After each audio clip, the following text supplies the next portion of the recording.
We're going to be continuing with the theme of Prisca Theologia. Okay? Prisca Theologia is the ancient theology. Now, astrotheology is a big part of this. It's probably a third of it. And astrology, which I was dealing with last week, is a big chunk of it too. So, continuing with this theme of ancient theology, we're going to honour a truth speaker of the 16th century, because he died on the 17th of February 1600, Giordano Bruno. Now, Giordano Bruno was a person who spoke about the Prisca Theologia all the time, and he was bringing it to the world. In fact, he brought it to Queen Elizabeth. And Queen Elizabeth was contemplating making the British Isles hermetic.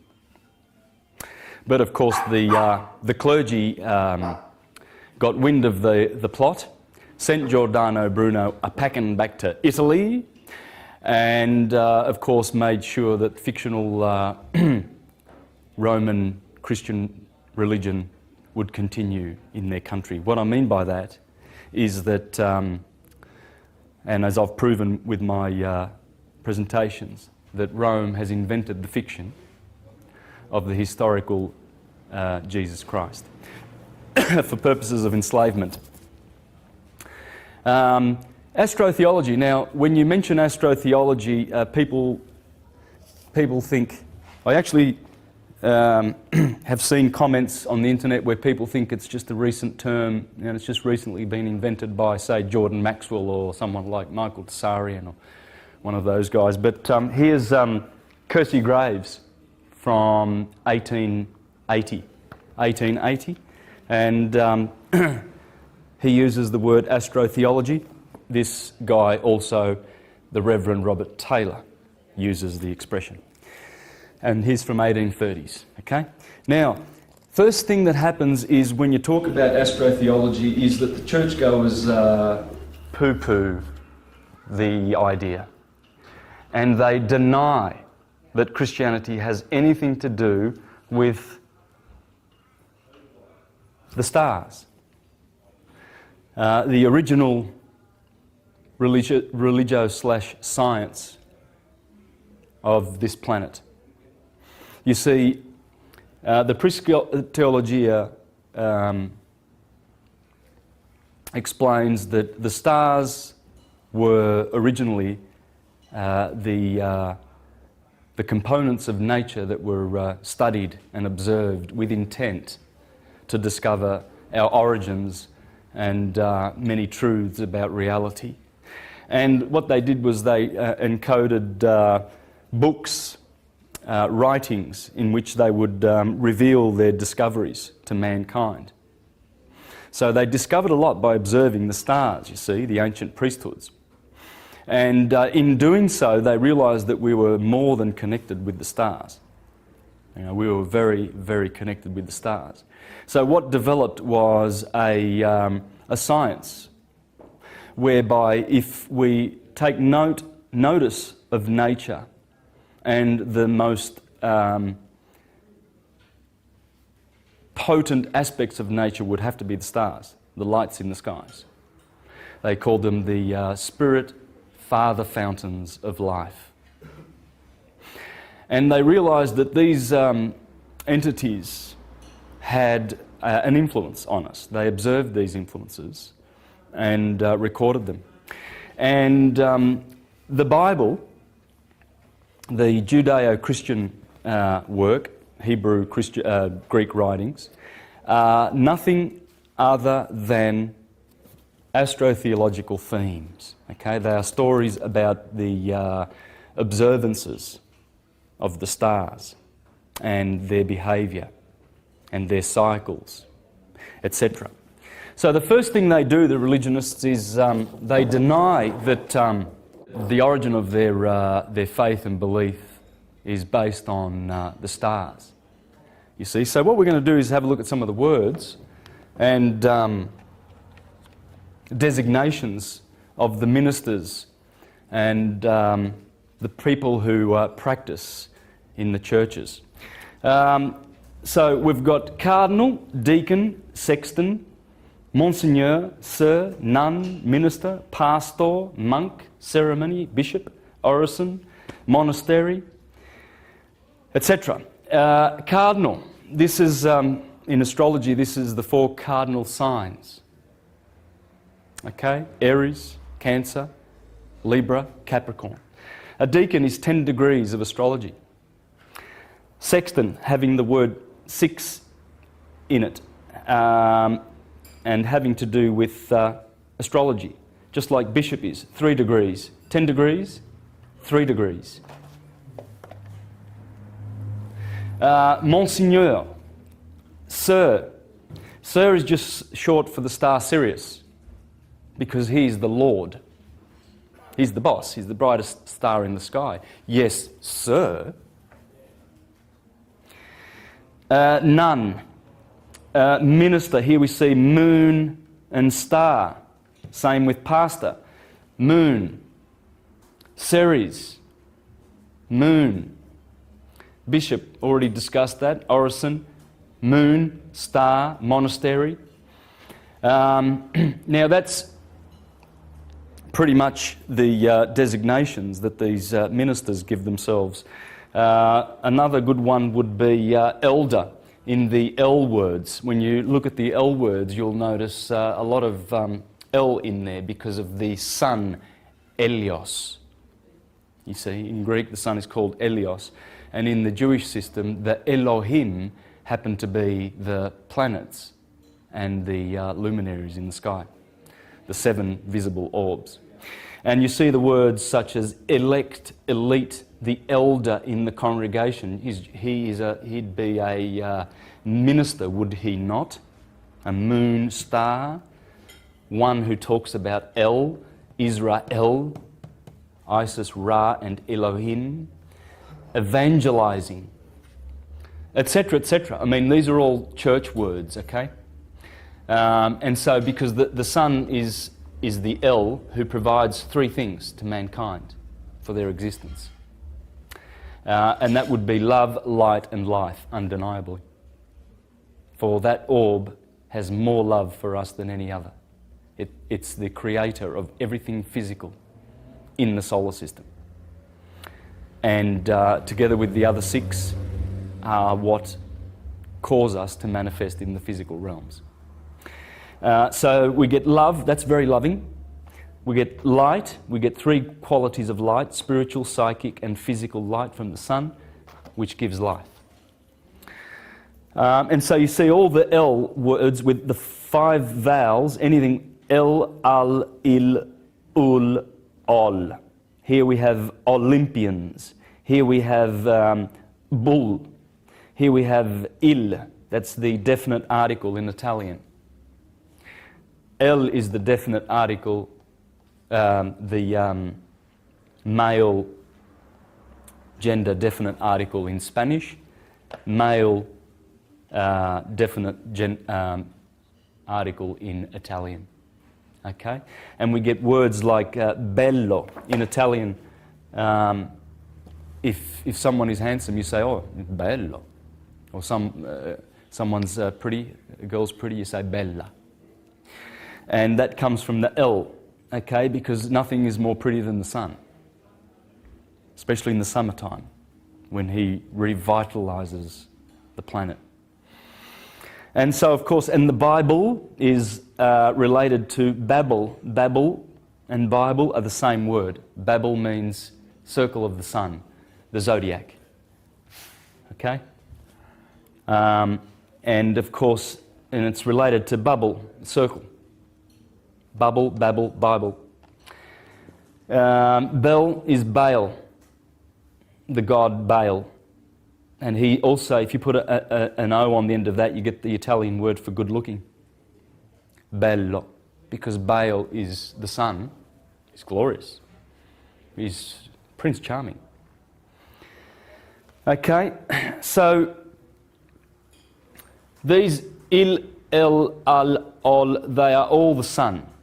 The El Lord. So when you hear expressions like the Lord Jesus Christ, Amen, these are all different words for the sun. Okay? Lord, yes, yes means the sun. There we have the golden orb himself, beautiful, Prince Charming, bello. And there are the words, the letters, I-E-S. In Greek, I-E-S is yes.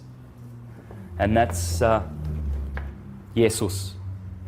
Christ, well, Christ is light, king, the king of light, and that's the sun. And Amen or Amun or Om, that is the sun. So we've come to a time in history that we've begun to understand these things because we've been able to decipher the Egyptian holy writings, the hieroglyphs. And in recent times we've been able to expose this story that is in the Bible. Now, we have many great scholars to lean upon. Probably I would say this would be the best work. Absolutely the best work in terms of astrotheology by the Reverend Robert Taylor. One of his contemporaries was Thomas Taylor. And Thomas Taylor was a great scholar who was interpreting the Greek myths. I'm going to read a little bit out of this later on, and also out of this. Contemporaries. This one's deciphering the holy Jewish Christian scriptures, and this one, the myths. So we've got a lot of scholars of that nature. We have The Sacred Mushroom and the Cross by John Marco Allegro, one of the Dead Sea scholars, who discovered that the Dead Sea Scrolls were nothing but writings about the Essenes, who had Gospels, and were already talking about a suffering servant or a Messiah, hundreds of years before the so-called historical Christ. He's come out and explained that the Bible is based on mythologies, and the Amanita muscaria mushroom being the base for Christianity. They used to take the Amanita muscaria mushroom as the Eucharist, you see, the bread of Christ, and they would have out-of-body experiences. And so one of the Dead Sea scholars has shared that with the world. Of course, they went after him and defamed him and destroyed his career, but nonetheless, he was a truth speaker. Here's another truth speaker, Dupuy, a contemporary of Napoleon Bonaparte, as well as Volney. These guys exposed the astrotheology in the Bible.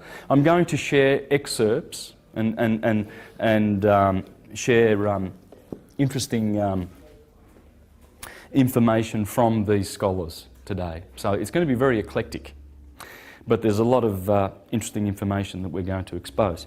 Here is the Earth, and that would be the equator, Tropic of Cancer, Tropic of Capricorn. Now I'm following a very ancient map, and by the way, a lot of people ask me about where do I get my maps and stuff from. Well, that's the book. You can get that on Amazon, Star Maps. And in fact, it has lots of great ancient maps, and a great collection, probably one of the best I've ever seen. It's phenomenal. And so this comes from that book. Here is the sine wave that I've just done. As you can see, there's the equator, and here we have the Tropic of Cancer, and here we have the Tropic of Capricorn. Okay? So this sine wave, this is the path that the sun appears to make around the Earth as it goes through the seasons. It's called the ecliptic. Okay, so it's the path that the sun takes through the 12 signs of the zodiac. So there's a little glyph here for Aries, which indicates that the sign of Aries begins here, and that would be the 21st of March, the equator, the equinox. And as the sun rises in the spring skies through March, April and June, it reaches the Tropic of Cancer, and then it proceeds to decline and wane and goes through Libra, and there's the scales of Libra. That's the middle point of the sine wave. Okay? Very important, crucial part of the theologies. And a lot of the stuff in the Bible pertains to this area here, because the scales of Libra that sit on that equinox there have to do with justice and the fall of the sun. As the sun falls down to the winter months below the equator, the scales have judged the sun. So that point there is very interesting. And these are the cardinal points. Aries, the equinox; Cancer, the solstice; Libra, the equinox; and Capricorn, the solstice. And it comes back through Aquarius, the water bearer, through Pisces, and then back up into Aries. So that's what I'm doing here. I'm following that. So we start here at Aries, and we go up to Cancer, and then down to Capricorn, and then come back up again. And that's the sine wave. It's 23.5 degrees and 23.5 degrees. Now, so what you've got here is the solstice, and here we have also the solstice. So this would be the summer months, and this would be the winter months in the Northern Hemisphere. And March the 21st is over here. June 21st is there, the solstice. September 21st at the equinox. And December 21st, the solstice. These are the crucial points. There's a lot to be said about these points, and you'll see how important they are in the scriptures. Okay? What I'm going to show today is that the Gospels of Matthew and Luke start from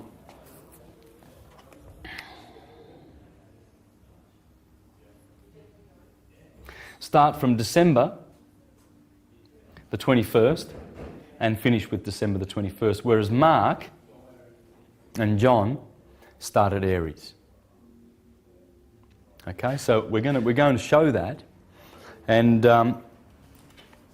with the aid of this book here, The Secret Truth About Jesus, the Gospel and the Zodiac, by the Reverend Bill Darlison. And in here he shows how the 16 chapters of the Gospel of Mark run through, starting from Aries, run through and finish in Pisces. Okay, and of course I've dealt on that in my astrotheological presentations, and shown how most of the cycles begin with this point in the year. The equinoxes are so important that on this particular day, and its opposite, September the 21st, these two equinoxes, the sun splits the day between 12 hours of darkness and 12 hours of light, perfectly balanced. That balance is measured by the priesthoods, and they consider it to be a sacred day, that point of equilibrium. Equilibrium is always respected in nature. It's always respected. So you see these two spheres, the two polarities of light, summer, and darkness, winter, are balanced at these points. Very, very powerful points in the year, the equinoxes. In fact, they are so respected that all our religious observances take place at these 4 points, at the 4 points of the cross. Here we have the Passover of the Jews and Easter.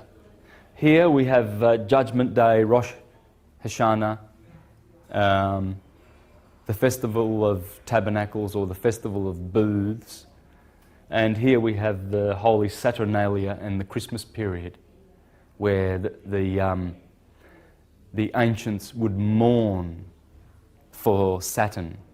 That was the Saturnalia, and or Saturn's brother, the sun. They would mourn for the sun because he was going down to his death on the 21st of December. And so Macrobius, in his famous work, the Saturnalia, talks about this festival and its origins. And in doing so, he revealed a lot about the old astrotheological system. In fact, he revealed that every one of the names of the heroes, including Jesus, mean the sun. And here are some of the names of those ancient gods: Janus, Bacchus, Ieius, Apollo, Julio, Delios, Loxias, Phobos, Phanes, Lucius, Sabazius, Liber, Ebulis, Dionysus, Iao, Hades, Mars, Meton, Mercury, Draco, Asclepius, Hercules, Serapis, Adonis, Attis, Osiris, Horus, Pan, Jupiter, Saturn, Adad. Interesting. So we'll get back to that. But what we have here now is the cycle that causes the Gospels to be told. So what we have is, according to Reverend Bill Dalson, as we begin in Aries, I'm going to share some scriptures with you which prove the astrological aspects of the Gospels. So beginning with Aries, the deacons of Aries, it talks about Perseus and Cetus and Andromeda. So if we go to Aries at the head, remember Aries is always the start of this system because it's in the head. We see there's Perseus, Cassiopeia, and Andromeda is always associated with Pisces, but the stars overlap with this zodiac sign here. Here we have Taurus, Orion, Eridanus, and Auriga. Okay, so, and these are the deacons. You have the northern deacons here. So, for instance, Scorpio has 3 northern deacons. It doesn't have any southern deacons. Whereas Libra has a northern deacon, and it has some southern deacons. Okay, and these are, there's 15 in the southern and 21 in the northern, and they make up 36 extra zodiacal signs. Okay. Now, one of the first things that is spoken about in Aries is the apostle, or rather, John the Baptist calls Jesus. Talks about the baptism of fire. Well, that would be the fire of Aries. Okay, so that's the first hint. As the sun comes into Aries, there's the fire aspect. And we'll just have a look at that part in the Gospel of Mark. It says, I have baptized you with water, but he will baptize you with Holy Spirit. And of course, Matthew and Luke use the word fire in that, right? But the Spirit has to do with the baptizing in Aries, because what happens in Aries is there is the river Eridanus goes through there from the sign of Taurus next door. And the Eridanus is the Jordanus, where Jesus is baptized. So that's where John baptizes Jesus immediately.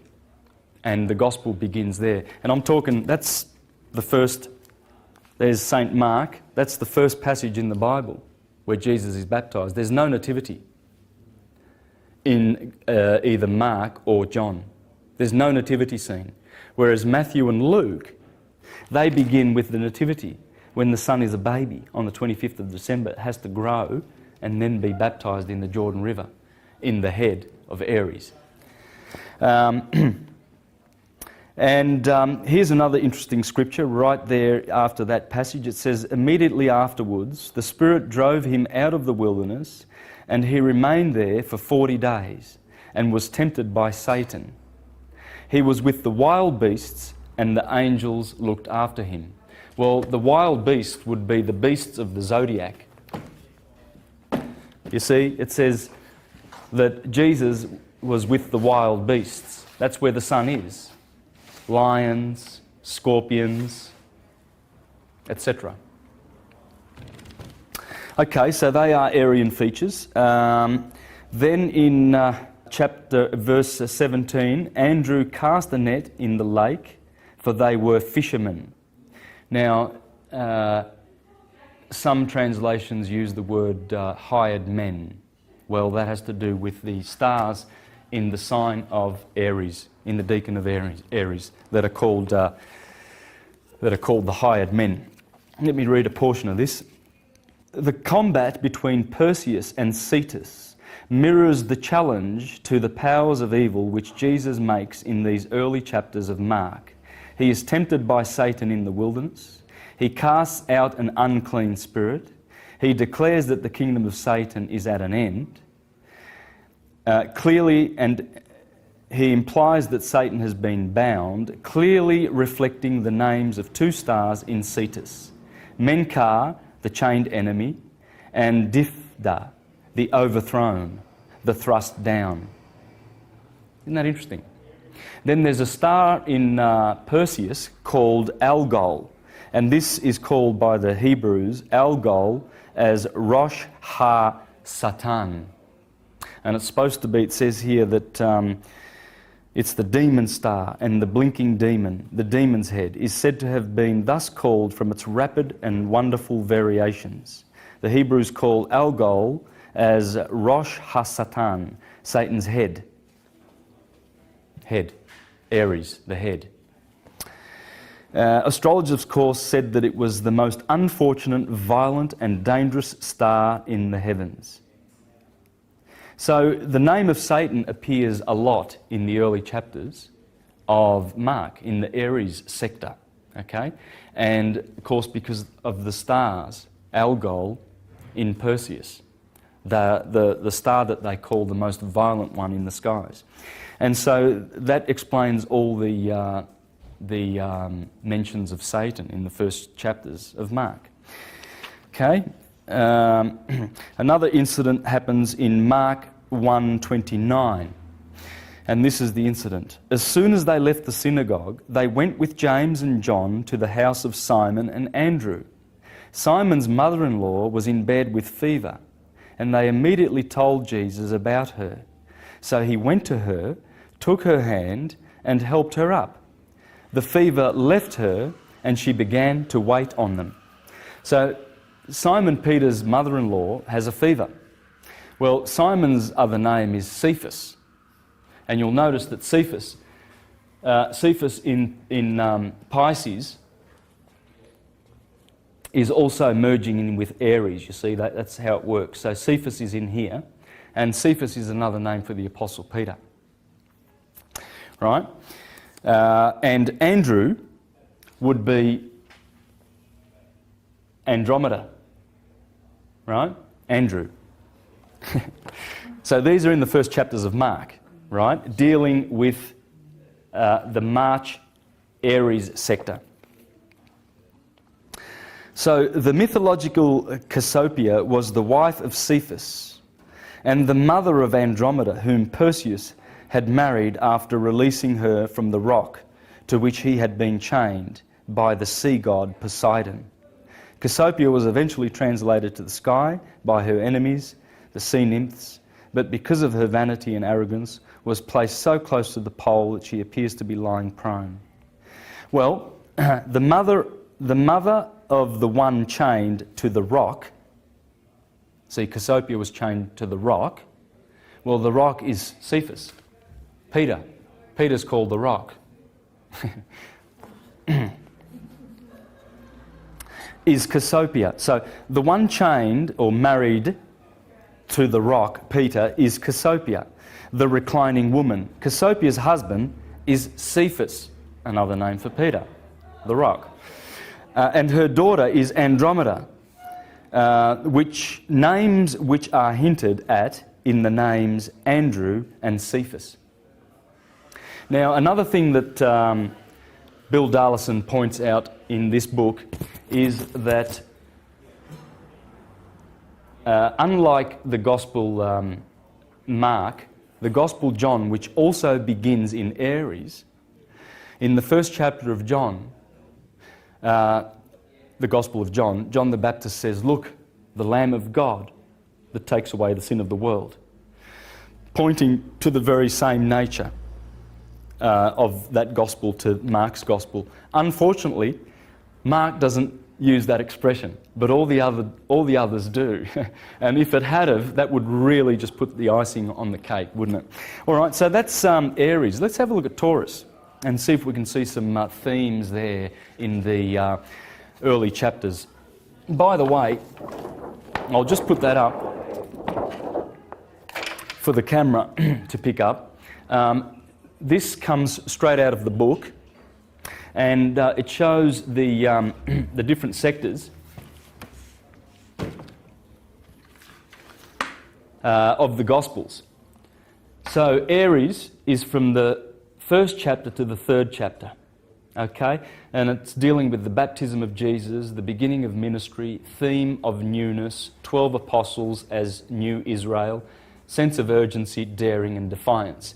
In the zodiac, the key words would be sign of the spring equinox, initiation, action, impulsiveness, assertiveness, pioneering, associated with the head. And you will find all of these perfectly on cue in those chapters of Mark and dealing with the sign of Aries. Okay? Taurus, parables of growth, agricultural imagery, parable of light. Now, because of the special stars in Taurus, Taurus has a cluster of stars called the Pleiades, which are the lights. Okay? So we notice now in the fourth chapter of Mark, which I'm going to be reading from, the theme is dealing with light and also the parables of the seeds. Because in Taurus is the time of the year when you take your bull out and plough. So you notice that in the fourth chapter of Mark, there's a lot of ploughing being done, a lot of seed sowing, and a lot of talk about lights. Because Taurus has those beautiful Pleiades and the Hyades and Orion and all those bright stars. So, the parable of the light under the bushel, which follows the sower, does not have the Taurian imagery of growth and productivity, except in rather an oblique sense. But it is related to Taurus nevertheless, because in addition to its association with the earth and with agriculture, Taurus has always considered by the ancients to be connected with light. For instance, Venus rules Taurus, and Venus is phosphorus. She is the bright morning star, and she's one of the brightest orbs. In fact, she's the third brightest orb in the sky. That's one pointer to the fact that it's dealing with Taurus. Another one is the principal star of the Hyades group, situated in the eye of the bull, was called by Ptolemy Lampadias. That would be lamp, Lampadias, the torch. So you see, Jesus will be talking about light. Don't hide your light. Show your light. Venus, the ruler of Taurus and the most brilliant sight in the evening and morning sky after the moon, was called by the Greeks Phos. Phos meaning light. And by the Romans, Lucifer, the light bearer. So no wonder chapter 4 deals with light. To the ancient occultists, Venus was the planet of inner light, illumination.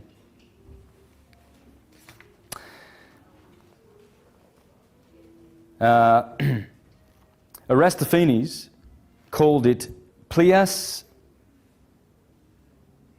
Eptesteros, the seven-starred Pleiades. So we're talking about the Pleiades now. Although he said that one of them is Panaphanes, all invisible. One of the stars of the Pleiades is hidden according to the myth. The Pleiades were the 7 daughters of Atlas, who had been changed into stars by Pleione. 6 of them had been married to gods, but the 7th, Merope, had married a mortal. So her light was dim and rarely seen, all of which strikingly reflects the parable of the lamp in Mark 7:21-22. Now take note, this is very interesting because we're talking about the 7 sisters here, the Pleiades. Okay? Now, you ever notice that? Subaru, that means the Pleiades, the 7 sisters. Now, when you look up at the Pleiades, they're magnificent. They look exquisite, like a jewel in the sky, and they correspond to the pineal gland, okay? Because here they are in Taurus, Pleiades. They're supposed to be more up toward here, actually, these around this area here, because Taurus rules the lower part of the head. But you will only notice 6. There are not 7, because one of them has had their lights dimmed. So let's notice what Mark chapter 4:21 has to say, shall we? He said to them, "Do you bring a lamp? Do you bring in a lamp to put it under a bowl or a bed? Instead, don't you put it on its stand? For whatever is hidden is meant to be disclosed." And he uses the word here, phanerothe, in Greek. And whatever is concealed is meant to be brought out into the open, phaneron. If anyone has ears to hear, let them hear. Well, as I just read before about Aristophanes, he called one of those stars the exact same word that Mark uses for the dimming of the light, which is Phanophanes. So Aristophanes called this star Phanophanes, the all-invisible. Interesting that Mark should use the exact same word for the dim star in the Pleiades. Still on the Taurus sign, we need to focus our attention on that. Of course, agricultural imagery and the parable of light. Oh, thanks, George. Yeah, beautiful. That'll help that. Good stuff. This is also in Mark, okay? He also said, "This is what the kingdom of God is like. A man scatters seed on the ground, night and day, whether he sleeps or gets up. The seed sprouts and grows, though he does not know how. All by itself the soil produces grain, first the stalk, then the head, then the full kernel in the head. As soon as the grain is ripe, he puts the sickle to it, because the harvest has come. Again he said, what shall we say the kingdom of God is like? Or what parable shall we use to describe it? It is like a mustard seed, which is the smallest of the seeds on earth. Yet when planted, it grows and becomes the largest of all garden plants, with such branches that the birds can perch in the shade." So notice the theme there of agricultural imagery, parables of growth, and these are the themes of the 4th chapter of Mark. Right on cue with Aries the first, Taurus the second. And it gets better. Mark 4:10-12. When he was done, the 12 and the others around him asked him about the parables. He told them, "The secret of the kingdom of God has been given to you, But to those on the outside, everything is said in parables, so that they may be ever seeing, but never perceiving, and ever hearing, but never understanding. Otherwise they might turn and be forgiven. How about Gemini? All right, so we come to Gemini. We've done Aries, Taurus, and now Gemini, the twins. What themes of Gemini do we have in the Bible in the 4th to 6th chapter of Mark? Themes of duality, man with a legion, the two-ness of Geminis, Geminians, the flow of blood and the cure of Jairus' daughter, the apostles sent out in twos, Herod's vacillation. So, and here they are, short journeys, has to do with the third house of astrology. Siblings and relationships, of course. Well, that's the Geminis, and we're going to see this in the Gospel. Indecision and communication. Now, I'm really just picking the choice bits here because I've got the whole thing to go through. So it's probably going to take about a half an hour, and I want to discuss many, many other themes. I don't want to just discuss the Gospel of Mark, showing that Mark starts in Aries with the baptism and Pisces with the death. Okay, the sign of the cross. So Gemini, there are a few details in the story which underline its Geminian theme. The word for the storm used by Mark is Laelaps, but Laelaps is also the name of the hound of Actaeon in Greek mythology, a name associated with the constellation Canis Major, one of the deacons of Gemini. Right? So Jesus tells the storm to cease with the word Siopa, be quiet, echoing the Spartan name for Gemini, Dosio, and the cushion upon which Jesus' head was resting along, believed to be a detail provided by Peter, echoes the headgear of the Geminian twins, or the flames of fire which were supposed to issue from their heads. So that's basically the themes of those chapters, dealing with these extra-zodiacal signs. There's Gemini there, Canis Major, Canis Minor, and Lepus, the hare, which is what the 4th chapter of Mark deals with. Okay. There's also the incident of the legion, who says, "My name is Legion, and for we are many." That has to do with the duality aspect of Geminians. Okay. Let's see if there are some other points in Gemini, some good points that I want to... Okay, well, let's go to this miracle of the Jairus and the woman with the blood flow. So, after he put them out, he took the child's father and mother and the disciples who were with him and went in where the child was. He took her by the hand and said to her, "Talitha cumi," which means, "Little girl, I say to you, get up."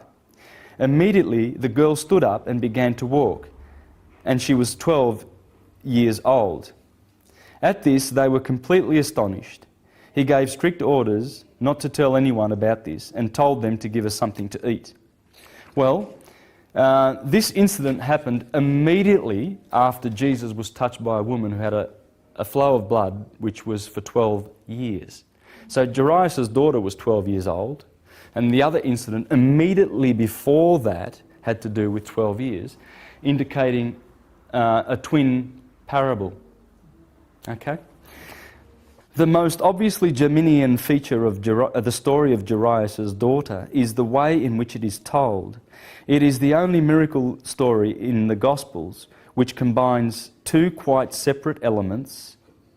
Neiman writes, "What we have here is without precise parallel in the Gospel, an incident broken into by another incident which takes place in the middle of it." Right?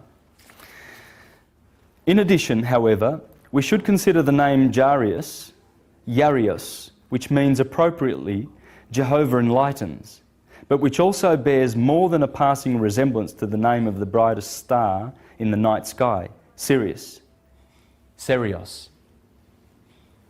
The dog star, which is found in Canis Major, right? That's where Sirius is, in the dog star. One of the Geminian deacons, and whose name means the chief one, the leader, Jarius, we are told, the leader or ruler of the synagogue. And as Ptolemy reminds us, the heliacal rising of Sirius at the summer solstice presaged the beginning of the Egyptian New Year and the flooding of the Nile, thus connecting this star with the constantly menstruating woman. In addition to being a possible zodiacal reference, Mark's double use of the number 12 provides us with further evidence that we are meant to link the two females, and that this double story is not just a narrative accident. The woman with the blood flow, has been sick for 12 years. The little girl is 12 years old. The contrast between the girl and the older woman reflects two of the deacons of Gemini, Canis Major and Canis Minor. Okay, and there's also the mention of Sodom and Gomorrah, the twin cities, in Mark 6:11. Okay? Now, I have to apologise because this is sort of a little bit sort of dull and boring because it's real nitty-gritty names of stars and everything like this. And this guy's done a lot of homework, and it's a beautiful, exquisite book the way he's put it together. And he's mixed astrology with astronomy, with astrotheology, and beautiful metaphysical themes. It's just such a rich book. I wish I could just spend the whole, 4 hours on this, but I have to fly through it. In fact, I'm just going to really fly through because we've only done three of those signs, okay? But there's some real, there's some real obvious ones. Cancer is themes of nurture, the motherliness of the Cancer sign with the moon in it, food and stomach concerns, etc. Well, that's all in there. The boat is in Cancer, the boat Argo. So Argo is the ship that is up here, you see, and that is, according to the Venerable Bede, that is the Ark of Noah. And interesting that two deacons of Gemini are Canis Major and Canis Minor. The two deacons of Cancer are Ursa Major and Ursa Minor. And Noah, in his boat on top of Mount Ararat, brought in animals 2 of 2. The only place where 2 ofs occur in the whole zodiac is right here where Argo is in the constellation of Cancer. So you have Cancer here, Argo the ship, Ursa Minor, Ursa Major. In Gemini, you have Canis Major and Canis Minor, and there's the ship right there, bringing in the 2s and the 2s. Okay. Now I didn't make that up. You want to read the Venerable Bedes, and he was from the 6th century, I believe, if I'm not mistaken. Okay, so and it also there is the incident in the Cancer sector where Jesus talks to the Syro-Phoenician woman about not giving children's food to the dogs. Well, that would be because the dogs are over here. In fact, Marcus Manilius, he mentions in this book, Marcus Manilius places one of the dogs, Procyon, in the sector of Cancer and not Gemini, as modern astrologers do. So there's the Cancer in the Gospel. Leo. Interesting. Leo. Let's have a good look at Leo, Virgo and Libra. In Leo, as I've discussed before in my astrotheology presentations, there's Cancer, there's Leo and there's Libra. On the 6th of August, which happens right about here, the middle of the hottest part of the year, on the 6th of August, the Catholic Church calls that day the Transfiguration of Jesus Christ. The 6th of August. It's the middle of Leo. It's the middle of summer. It would be, and the dog, Sirius, is behind the sun, so you've got the dog days. There's a famous painting by Raphael. This is very famous. And there's Jesus Christ at the Transfiguration, and there's his apostles there, and they saw, I think it's Moses and Elijah. Okay? So let's have a listen, let's have a look at and see how Mark ties that in with the sign of Leo. So on a journey to Caesarea Philippi, Jesus asks his disciples, "Who do you say that I am?" The text goes on. They replied, "Some say John the Baptist, others say Elijah, and still others, one of the prophets. But what about you?" he asked. "Who do you say I am?" Well, Jesus takes them to an unusually high mountain, and that's the unusually high mountain. And it says, 6 days after, in fact I'll read that from the Bible, this is too good to be lost. Here's Mark chapter 9. So you see, he's going to be dealing with the transfiguration and the glory. So all these themes are dealt with in Mark chapter 8 and chapter 9 in the Leo sector of the Gospel of Mark. Okay? Mark 9 verse 2. 6 days later, right, remember the 6th of August is the Transfiguration Day, and they're giving you a hint. 6 days later, Jesus took with him Peter and James and John and led them up a high mountain where they could be alone by themselves. There, in their presence, he was transfigured. His clothes became dazzlingly white, whiter than any earthly bleacher could make them. Elijah appeared to them with Moses, and they were talking with Jesus.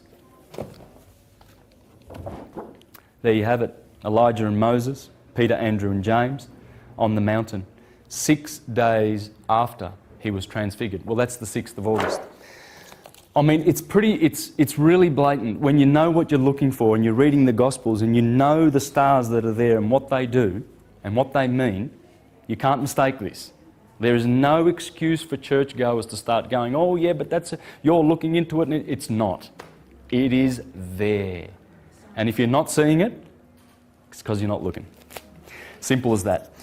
Now, let's see if I can chug along a little bit more. Interesting. We have another similar painting by Titian around about the same time as the Raphael. That's the Virgin and the Assumption of the Virgin on the 15th of August, just a week after the Transfiguration. Wonder what's going on. Well, that would be the sun in Leo, because he rules in Leo and he's transfigured in Leo. Virgo, I made a big mistake before, didn't I?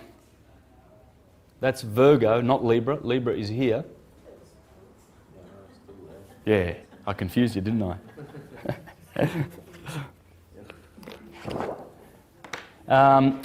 Virgo on the 15th of August disappears behind the sun. That's the Assumption of the Virgin. Because on the 8th of September, over here, she gets reborn again, doesn't she? That's the nativity, because she reappears. You see, when the sun is in a sign, the sign disappears. You can't see it because, well, for instance, we're in, today's the 13th of November. That's Scorpio territory. Now, it's, what's the time? It's 2 o'clock. So the sun is above us. Behind the sun is the scorpion. You cannot see it in November. It's gone. And so that's why the Virgin Mary ascends and then she's born again. The nativity of the Virgin. Yeah, it's all on cue. All right, let's see what Virgo has. Virgo has teaching about humility, little children, warning against passivity and service, because the 6th house, or Virgo, Virgoans are very service-oriented. It's the sign of service. Okay? So in the Gospel, Jesus is talking about service. Serve one another, etc. If anyone wants to be first, he must be the very last and servant of all. So there's the theme of service.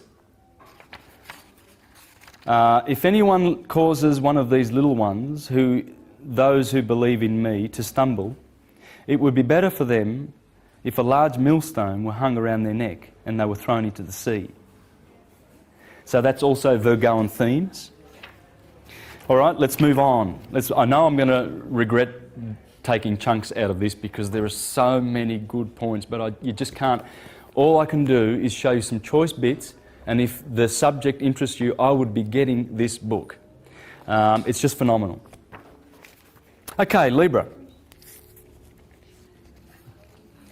The entry of the Sun into Libra marks the autumnal equinox in the Northern Hemisphere, when day and night are equal once again. This is the midpoint of the year, the moment of equilibrium, when the forces symbolised by the day and the night are in perfect counterpoise. This has happened before, of course, when the Sun entered Aries in the springtime. But there is a difference between these opposite but complementary points. At the spring equinox, the point of poise occurs before the daylight begins to dominate. In the autumn, this is reversed, and the balance point presages the forthcoming massing of the darkness. The eternal interplay of light and darkness is symbolised in the zodiac itself, which on one level is nothing more than the yearly cycle projected on the sky. The first 6 signs then come under the dominion of daylight.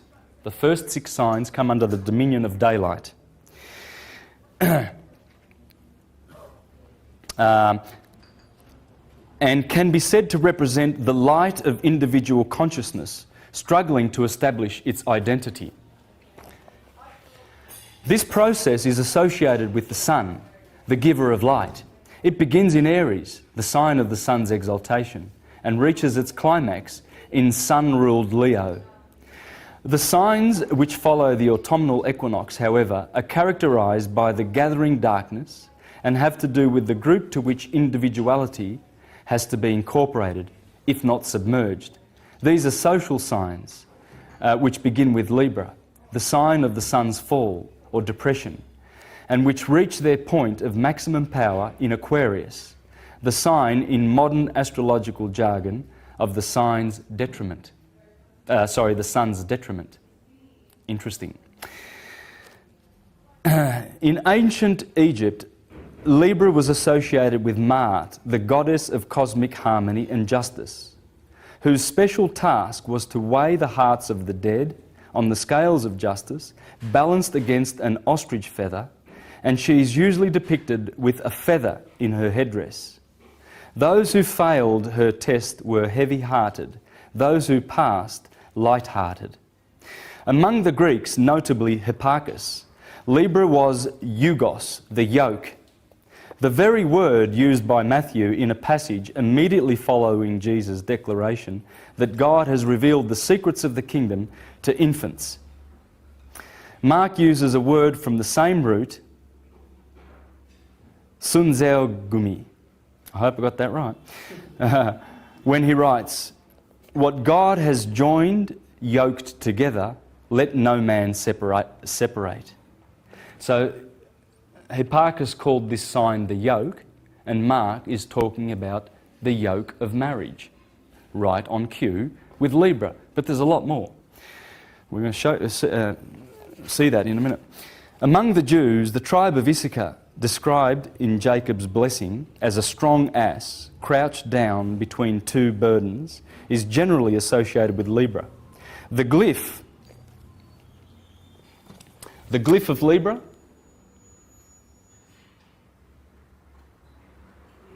what's that? That's the sun setting. Because this is a 24-hour clock too, of course. Remember on the 21st of March and September, The sun is balanced, right? It's perfectly balanced. So on that day, and only on that day, or those 2 days rather, does the sun rise at 6 a.m. and set at 6 p.m. Only on those 2 days. Okay? So 6 o'clock goes here, 12, 6 and 12. This is a daily cycle and it's a yearly cycle. And of course during the day there is more light than during the night, just like there is more light in summer than there is in winter. So those 2 cycles are described by this graph. But here, this is the middle point. This is the point where in the human body, Libra is the kidneys. So the sine wave is going through the body in the scale of the balance. You see the sun setting there? Okay, when you look at that,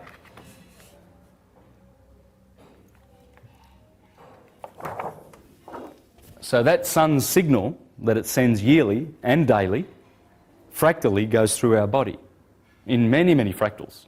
It goes through the atoms, it goes through everything. It's the same fractal. This is the wheel, this is the cycle, this is what is going on all the time, right? And the sun's telling you that. The sun tells us that in its path of the ecliptic. The ecliptic runs straight through our bodies. That's the ecliptic. So as above, so below. So when the sun is in Aries, it's in the head. When it's in Taurus, it's in this part. What does that mean?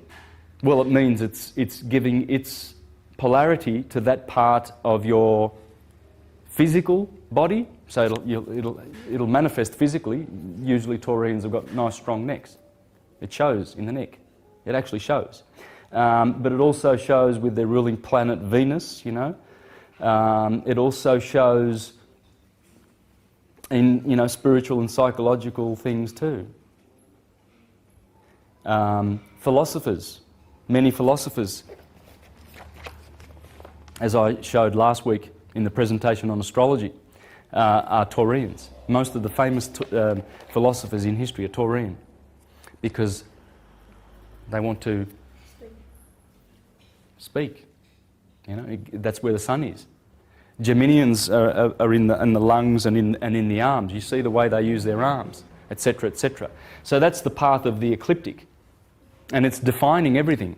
Wherever the sun makes that signal fractally, which is everywhere, it defines the bodies that it gives life to. All right, and the sun and the 6 planets, the 7 visible orbs, they are responsible for all of it. And you'll find that Mark, the Gospel of Mark, is clearly showing us beautiful encrypted wisdom about that cycle. It's clearly there. It is absolutely clearly there. Let's have a look at Libra, shall we? Now, I want to focus. This chart comes from the book, comes straight out of the book, and I want to focus on these 3 signs here. Okay? Leo has 3 deacons, Virgo 3 deacons, Libra has 3 deacons. Okay? The first one is Hydra, the fleeing serpent. Crater is the cup, the Holy Grail, that we drink from when we come down from cancer and we get intoxicated. The crater is always here. Corvus, and it's explained in the book that Corvus is also the crow, right?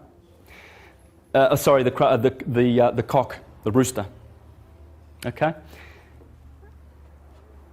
Virgo has Coma, Centaurus, the horse, Bootes, the shepherd, and Libra has Crux, the cross, the southern cross, the wolf of the night, and the crown.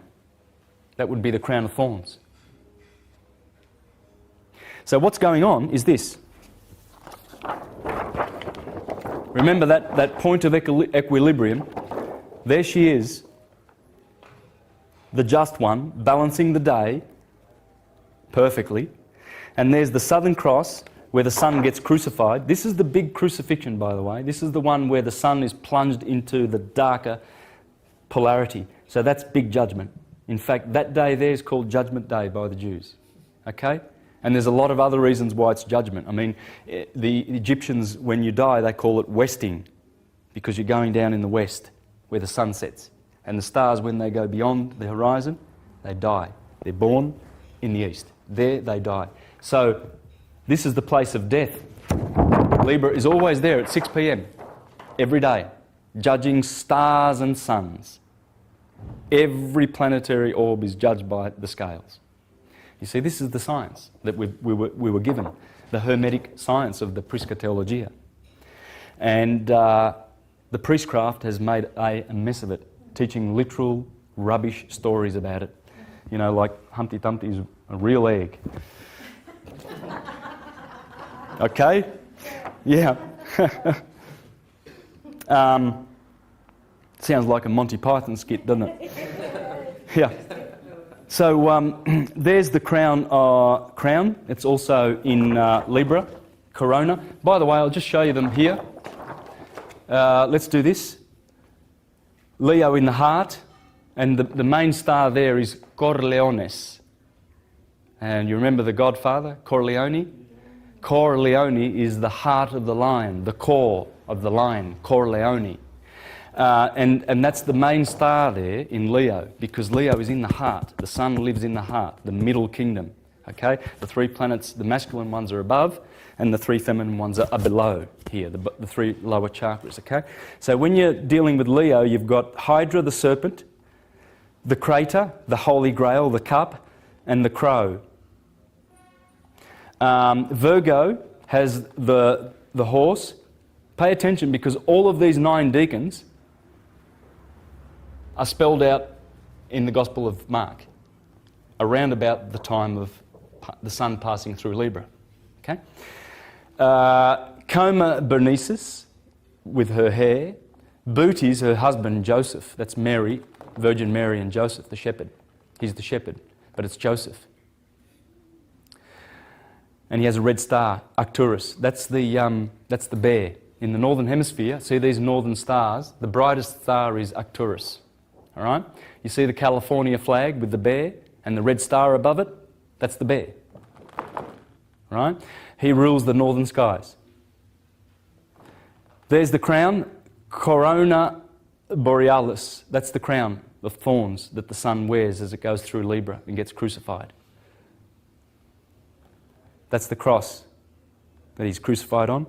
And the wolf, the other word for that sign is the victim. The victim is the sun. Gets judged at the scales, crown of thorn, there's the cross. Here is the shepherd. As you'll see, we'll go through that, etc. What happens there, in Libra, the sun gets judged to go down to hell. There's the wolf there, the victim, dies on a cross, gets a crown of thorns. Before that, in the Gospel, these are the chapters. So you can see chapter 16, 14, 14, 11, 11, 14, 15, 15, 15. So it's carrying the themes around about that part of the Gospel where it would be. So the fleeing serpent is where Jesus defeats death. The cup is, he took the cup in chapter 14, verse 23. There's the cup. The sun takes the cup because the sun gets intoxicated now. Jesus is getting intoxicated. Takes the cup. And before the cock crows 3 times, that's mentioned in 14:30. And there's the crow on cue. Coma, the infant, the branch, the desired one. And others cut down branches. Blessed is he. So as Jesus came in procession to be crucified, they cut down branches. Well, that's the branches of Coma. Centaurus, Jesus enters Jerusalem on a colt. There's a colt here. The centaur belongs to Virgo. The centaur and the Southern Cross is right over here, okay? So they are closely connected, those 2 constellations. There's also 2 colts over here, remember? I don't know whether you remember, but there's the Asynellus Borealis and Asynellus Australis in Gemini when Jesus comes into Jerusalem to be crucified. Well, this is what he's doing. There are 4 crucifixions. But this one's the big judgment one. Okay, there's the colt that he enters. He enters on a colt. The great shepherd, I will smite the shepherd. That's in Mark 14:27. And then the cross, as I've already shown in those graphs, the cross, the victim and the crown. These are all themes to do with the crucifixion. There's some choice stuff in this book. For instance, in Capricorn it talks about Saturday, because Saturn rules Capricorn. And it says, the Jewish Sabbath is Saturday, Saturn's day. We noted earlier that Judaism was born when the equinoctial point entered the constellation Aries. And there is no doubt that Aryan imagery of rams, goats, sheep, sacrifices and circumcision play a major role in the liturgical practices of Judaism. But the other cardinal signs, Cancer, Libra, Capricorn, feature prominently in the development of Judaism. Libra, the polar opposite of Aries, the sign of covenants and law. Cancer, the sign of home and diet and mother. Capricorn, the sign of duty, service, social responsibility, and the father. See, mother, moon, Capricorn, father, Saturn. And when you do your houses, you'll find that the 4th house deals with mother, right? And the 10th house with honours and duty and service and authority and prestige and father, because Saturn is the father. You see the polarities. We have to work out the polarities in all of this to understand the science. Once you start doing that, you can navigate through all of these books. You can read the Upanishads, you can read the Eddas, whatever, and you'll know what you're talking about, man. The characters are always the same. In the Bible, the characters are always the 7 heroes. The 7 that go manifesting, the Elohim. And they manifest in the space of 12. While Libra is the sign which symbolises the law's origin. And why? Well, because Libra is always to do with judgment and law. This is law, you know, when you get your heart weighed on that scale in Libra. While Libra is in the sign which symbolises the law's origin and purpose, Capricorn symbolises its operation and enforcement, legalism. Concern for the letter of the law is therefore Capricornian. Similarly, while Christianity is a Piscean religion, it also relates clearly to the other mutable signs. Now get this, right? Christianity is saying is a Piscean religion, but it also relates to the other signs. Sagittarius, Gemini, and Virgo. How? Well, Virgo, Gemini and Sagittarius. Its emphasis on virginity and celibacy are Virgoan. Its elaborate and divisive theology is Geminian, as are the letters which constitute a good portion of the Christian scriptures. And its missionary zeal and sacerdotalism are Sagittarian. Simple as that. All right, look, there's a lot of choice stuff in here, and I'm afraid I'm just going to have to leave it, because we're going on to some more stuff. Let's have a look at some science now a little bit. Let's have a look at some S words, shall we? There's the S. We've got serpent, spiral, and sine wave. Right? Now, the serpent is also a septenary. Those words are interchangeable in the mythologies. In fact, they have the same root word. And spiral also has to do with spirit. And sine wave has to do with sin. Okay? These are the 6 S words that we need to nut out and understand in order to get all this.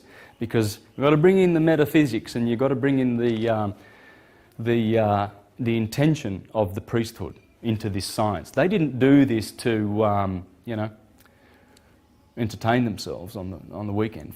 They did this so that many, many layers of wisdom would be found in their holy works.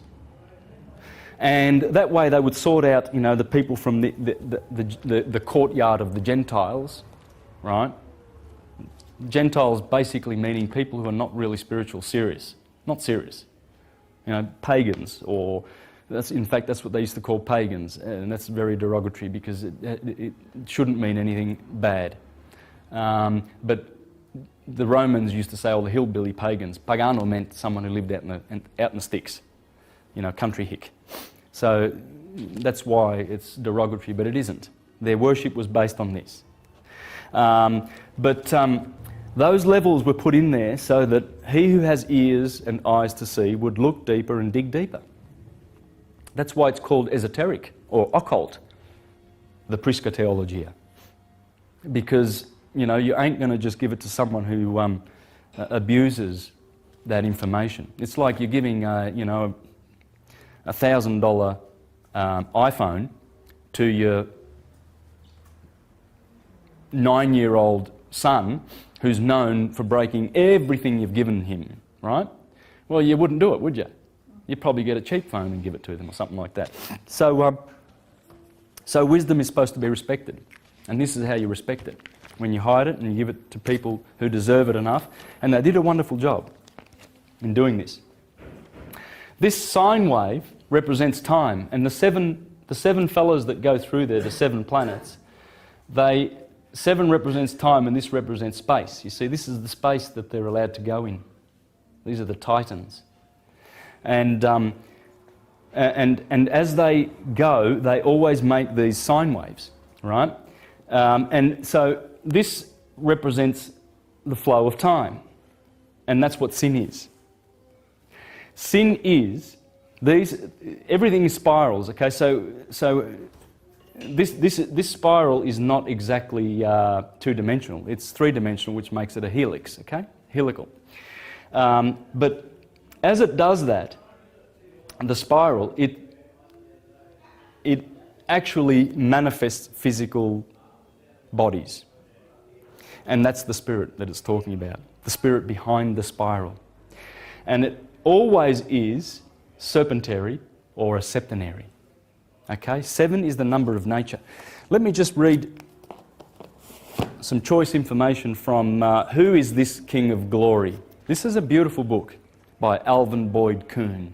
If you ever want to get into the deep, deep stuff of this and what the Bible was really written for, this guy explains many beautiful things, okay? So we have the 4 elements.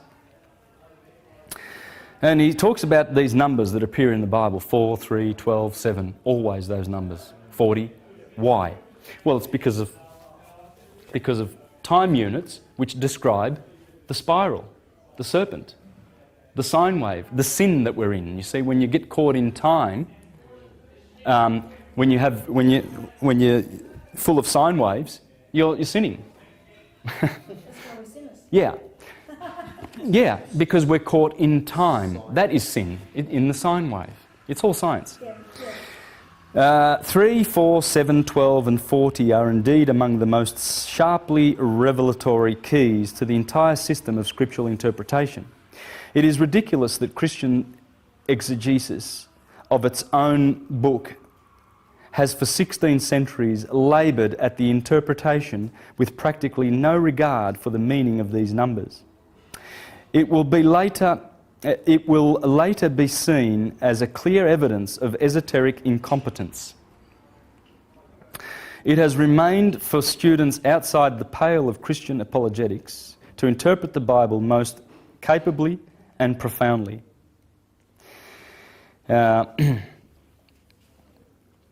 What were the 12 disciples, if not men? In the esoteric understanding, they were the same in 12 aspects of the 3 kings of wise men were in the threefold division. Or they were the same 3 powers of spirit, further subdivided into 12 aspects. They were just the spiritual power and intelligence, which is the Christ itself, manifesting its wholeness in a 12-part segmentation, in the same way in which the atomic force of the universe manifests in a 7-part differentiation. So the spiritual nucleus of life manifests in a 12-fold unfoldment. Nature sounds a 7-key octave. And divine mind sounds a 12-key diapason. So divine mind has 12 keys. So mind, spirit, mind over matter. Matter is 7. That's why we have 7 luminaries, 7 Elohim, or cosmocrators. You see, these 7, these Elohim, they've been called the demiurge, the second creator, because they create physical things, and voila, here we are. Take one of the planets away, and we disappear too. So they are the ones that, through their orbits and their energies and their powers, they are the ones that are giving us shape and form and everything. There's not a thing that they don't give us. Okay? Al-Biruni, the Islamic astrologer of the 10th century, the various organs of a plant are distributed to different planets. Thus, the stem of a tree is appropriated to the sun. The stem of a tree belongs to the sun. The roots to Saturn, the thorns, twigs and bark to Mars, the flowers to Venus, the fruit to Jupiter, the leaves to the moon, and the seed to Mercury. They control everything. In fact, Mercury, the right brain, controls all of our senses. That's why Mercury, or Hermes, the Hermetica, in the East they call Hermes Buddha. The Romans called him Mercury. Well, he controls the 5 senses. That's why he's the messenger of the god. You know, when you touch something, you're getting a message, are you not? Well, that's Mercury. That's what the planets are doing. The planets are giving us, are bestowing us these gifts. Even if the fruit of a plant, like a melon, even in the fruit of a plant, like a melon, the constituent parts are divided among several planets. The plant itself and the flesh of the fruit belong to the sun, its moisture to the moon, its rind to Saturn, smell and colour to Venus, taste to Jupiter, seed to Mercury, and the skin of the seed and its shape to Mars. It is rare that only one planet furnishes the indicators for one subject or object. Generally, 2 or more are associated, as for example when 2 elementary qualities are present, obviously related to 2 different planets.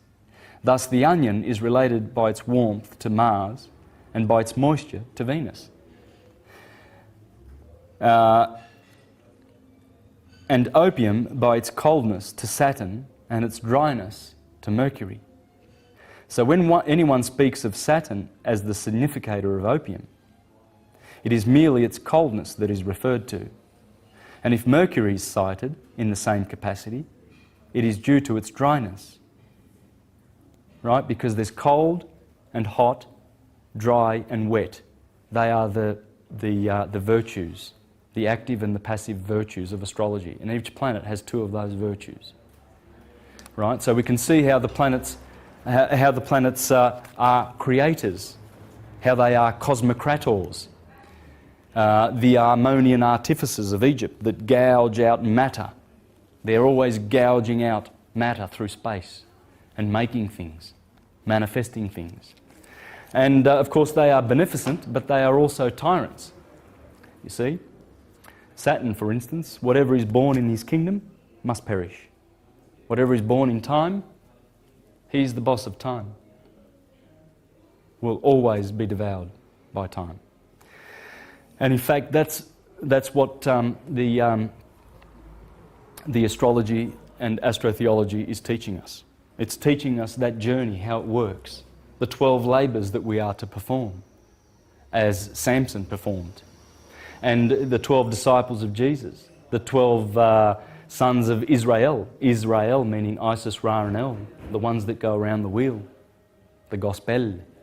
Now I want to get into some of these beautiful, wonderful writers, okay? They've done some amazing works of art, and I want to show you what's in these books. Here's a guy called Malik H. Jabbar. And he's got five or six books, I think. This one might be his sixth book, and this one is a series of 5. And there's a picture of the books there. If you go to his website, this is how he introduces his work. Welcome. This site provides information on the mythological origins of all universal religions. Religious scriptures are a registry of astronomical phenomena, written in a mythological format. The evolution of our modern religious concepts began with astronomy and evolved through mythology and astrology into modern religion. Many of the Hebrew myth concepts are traceable to ancient Egypt and Mesopotamia. Jesus Christ, the Son, God, is a cosmic myth on par with Osiris, Horus, Samson, Adonis, Moses, Abraham, Solomon, Noah, Krishna, Mithra, Quetzalcoatl, and many other solar demigods. Evidence clearly shows that the 12 apostles are symbols of the zodiac sign, and that Jesus Christ symbolized the sun, God, in some aspects a moon god. It is clear that the tales within the Bible are allegorical depictions of the interactions between elements of the cosmos. Religion exists at 2 levels, the esoteric and the exoteric and the esoteric, the inner and the outer. The inner religion is the one where you go within, and the outer one is the book religions, you know. Oh, read the Watchtower and awake, then you'll be saved. They've all got their publications and paraphernalia. That's the exoteric. The inner is you're already equipped with the inner one. That you've got forever. You're never denied that. Anywhere you go in the universe, you are never denied contact with Source. This exposes the foolishness of exoteric religion. Exoteric religion is an invention for teaching the mechanics to children, because that's the way they remember models, and they remember and imprint images and symbols on their minds. But grown-ups are supposed to wake up. Yeah. The exoteric level, literal level of religious philosophy is pure idiocy. To think that the fantastic tales of demons and multi-headed monsters and miraculous events of every stripe, such as making the sun stand still, dividing the Red Sea, destroying the world by flood, and all the other related nonsense, is accepted without hesitation on the basis of faith, is astonishing. Nevertheless, it is so. The esoteric level of religion is a science that is mathematical, coherent, logical, and provable. Well, I've done it, beyond a doubt. But the science of truth is veiled by the mask of mythology. The science of truth is veiled by the mask of mythology. Some are repulsed by this mask and unfortunately turn away and denounce all concepts that support the possible existence of a creator God force. The great majority accepts the myth at face value, believe it or not. But fortunately, there are some that choose the path of investigation, of which you and I are a part. The purpose of these books is to explain the seminal relationship between astronomy, myth, and modern religion. The books prove that ancient myth/religion was in fact a written pictorial symbolic record of the celestial movements within the cosmos, under the type of mythical deities. The history of the biblical Jesus Christ is drawn from the symbolical history of prior sun deities. His birth through to his death, as represented in the Bible, is a symbolical representation of the annual sun cycle and other cycles at different levels of interpretation. Sounds great, doesn't it? And I read that just so that you can get a taste of what this guy's thinking and how his books are just exquisite. I've learnt a lot from him, actually. I've learnt a lot about these cycles from reading his books. Malik H. Jabbar. And you can get them on Amazon. They're only about $8 a piece. But some of the juicy things that he talks about, it's just amazing. He understands that Jacob, for instance, was the name of the sun below the equator, and Israel, when he gets a name changed and he wrestles with the angel and finally he conquers, he gets his name changed to Israel. Right? Abraham used to be Abram. Abram is the sun below the equator. At 90 years of age, 90 degrees, he gets a name change to Abraham. You see, so he's got all that stuff in there. It's just incredible. I'd just like to read a little bit, really some choice stuff from here. The gateways between the lower world and the upper world are the equinoxes. These are gateways. The vernal equinox is the gateway to the higher hemisphere, equated with redemption. And the autumnal equinox is the gateway to the lower hemisphere, equated with suffering and death, according to the ancient symbolism. So when the sun falls below the equinox in the last part of the year and the earth approaches winter, the ancients saw that event as the imprisonment of the sun, or the wounding of the sun, whereas its light was impeded and made ineffective. The imprisonment of Christ and the eventual crucifixion of him is symbolic of the span from the autumnal equinox to the sun's death at the winter solstice in the annual phase of the solar symbolism. Of course, biblically, the resurrection of Christ takes place proximate to the vernal equinox. This is because of the cultural input from the Hebrew Christians who wrote the biblical Christ myth. They fashioned the Christ after the sacrificial lamb of the post-Passover festival. See, when the sun finally passes over, they sacrifice the lamb, Aries, the Lamb of God. They also linked, the custom of the Jews to sacrifice lambs or goats proximate to the equinoxes, both vernal and autumnal. You see, the goat is...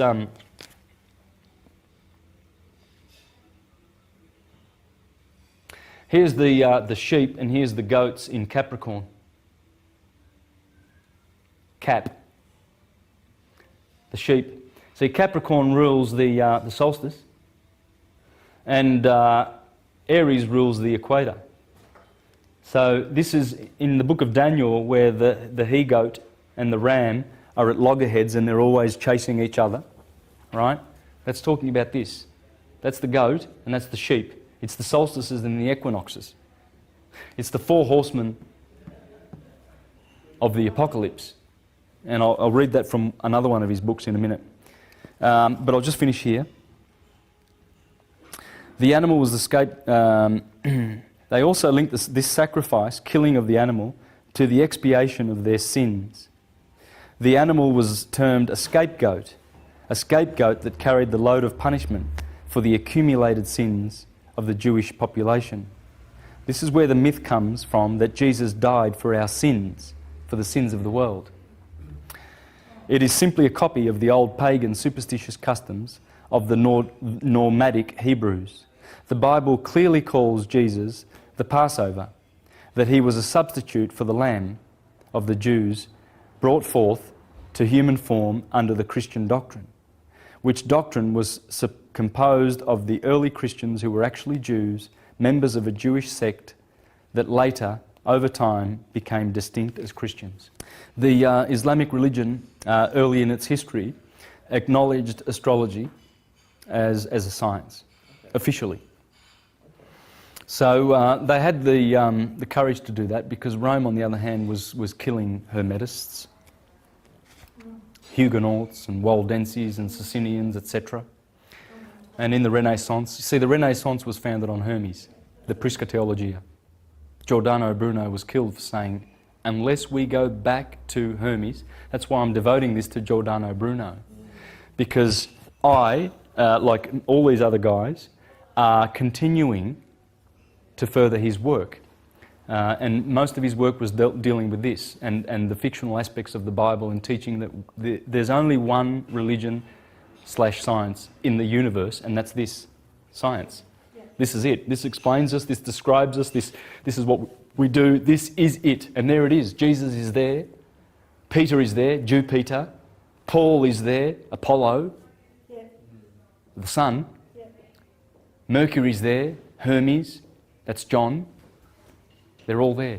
Satan, Saturn, the characters are all there. This is what, everywhere you go in the universe where physical matter appears, there will be 7 shining luminaries or orbs that will produce that. Yes. Yes. It's mind over matter. This nature sounds that sound, according to, as he says, nature sounds a 7-key octave. Octave means 8, right? But, you know, you always round these like, you know, in music, you've got your 7 diatonic notes, but it's an octave, right? So you round off, we are an octave, or we are a septenary. Everything in our bodies is septenary. The 7 chambers of the brain, 7 chambers of the heart, the 7 orifices in the body, the 7 vital organs, etc., etc. Everything about our nature is septenary. It's a serpent. That's the serpent. And the serpent is sitting here. Ophiuchus is in the sign of Scorpio. Let's have a look at Scorpio.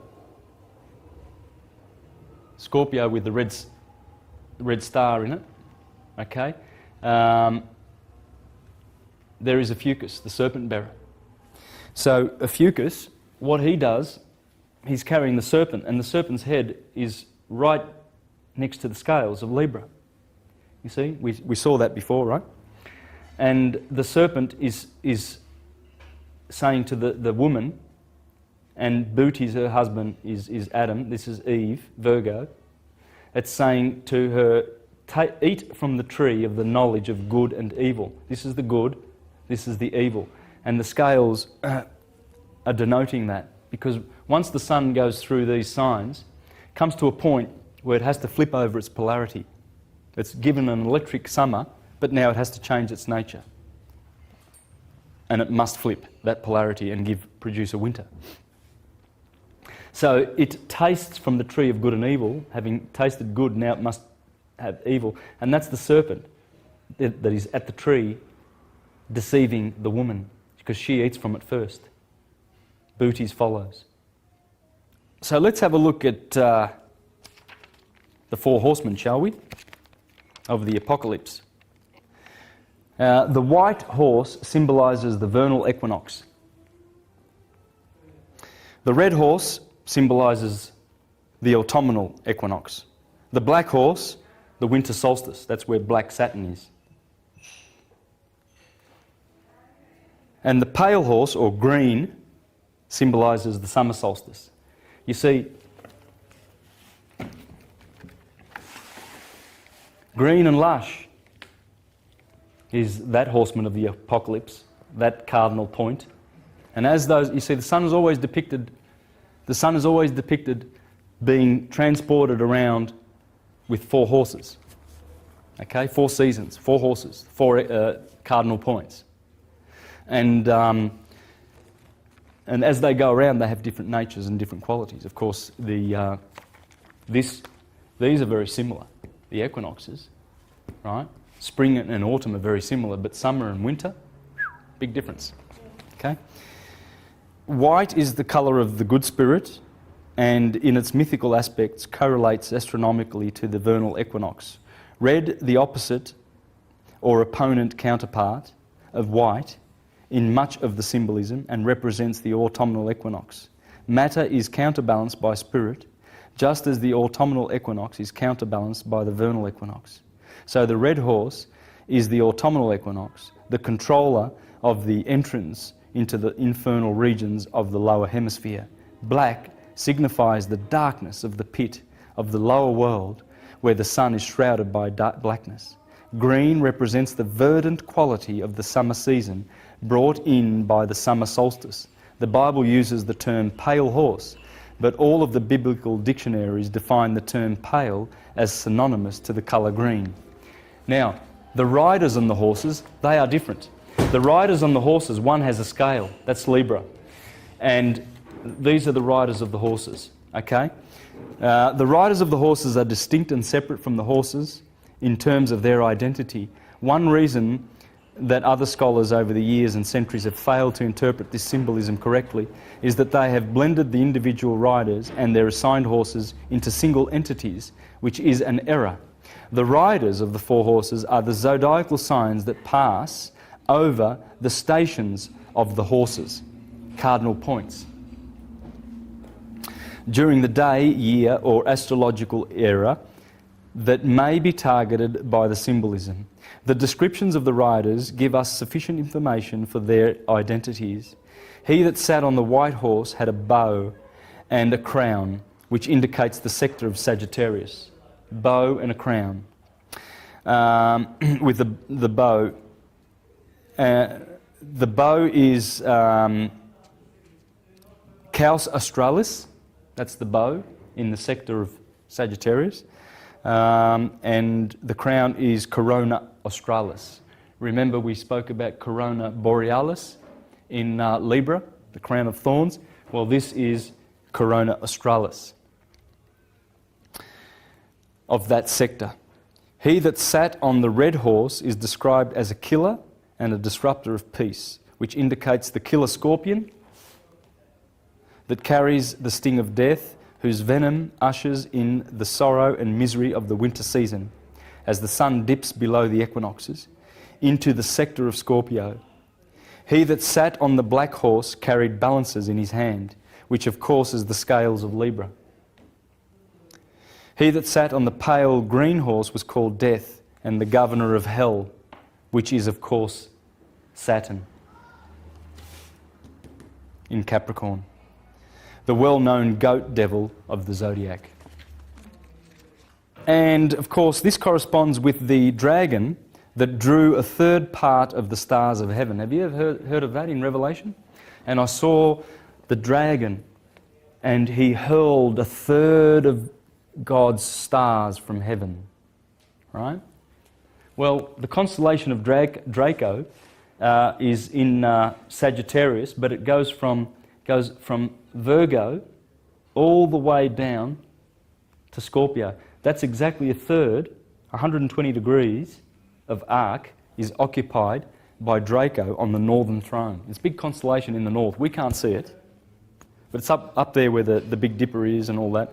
And Draco controls the North Pole. He gets about 3 stars to sit on the North Pole during the 24,000-year precessional cycle. So he's basically the boss, right? And when Draco goes down, in other words, from Virgo downwards, this is the sign of betrayal, Virgo, the dragon hurls a third of God's angels down to the earth. We are told by these verses of the Bible that the dragon's tail drew a third of the stars of heaven. This symbolism points directly to the zodiacal signs Libra, Scorpio, Sagittarius and Capricorn, which are situated right in the fold of the dragon's tail. I have explained conclusively in Book 4, he's got his 5 books here, that the dragon of the apocalyptic heavens of the Bible symbolises the constellation Draconis with the stellar symbolism. The tail of the biblical dragon of the heavens in the Bible is synonymous to the tail of the cosmic dragon, which is in fact the constellation Draconis. The constellation of Draconis stretches over nearly half of the sky's celestial longitude, and at the time of the biblical editing, the tail of Draconis traversed the span of the zodiac stretching from the autumnal equinox through the winter solstice, a span of 4 zodiacal constellations, thus denoting the fall of the sun into the lower regions of the cosmos, as demarcated by the celestial equator. Now, the concept of the stars telling the true story in the sky, the gospel, is not foreign to the Christians.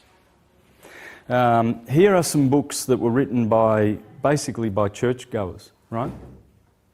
I'm talking Joseph Cease. This guy's quoted a lot. I mean, he wrote this book in late 1800s, I'm pretty sure. And The Gospel in the Stars.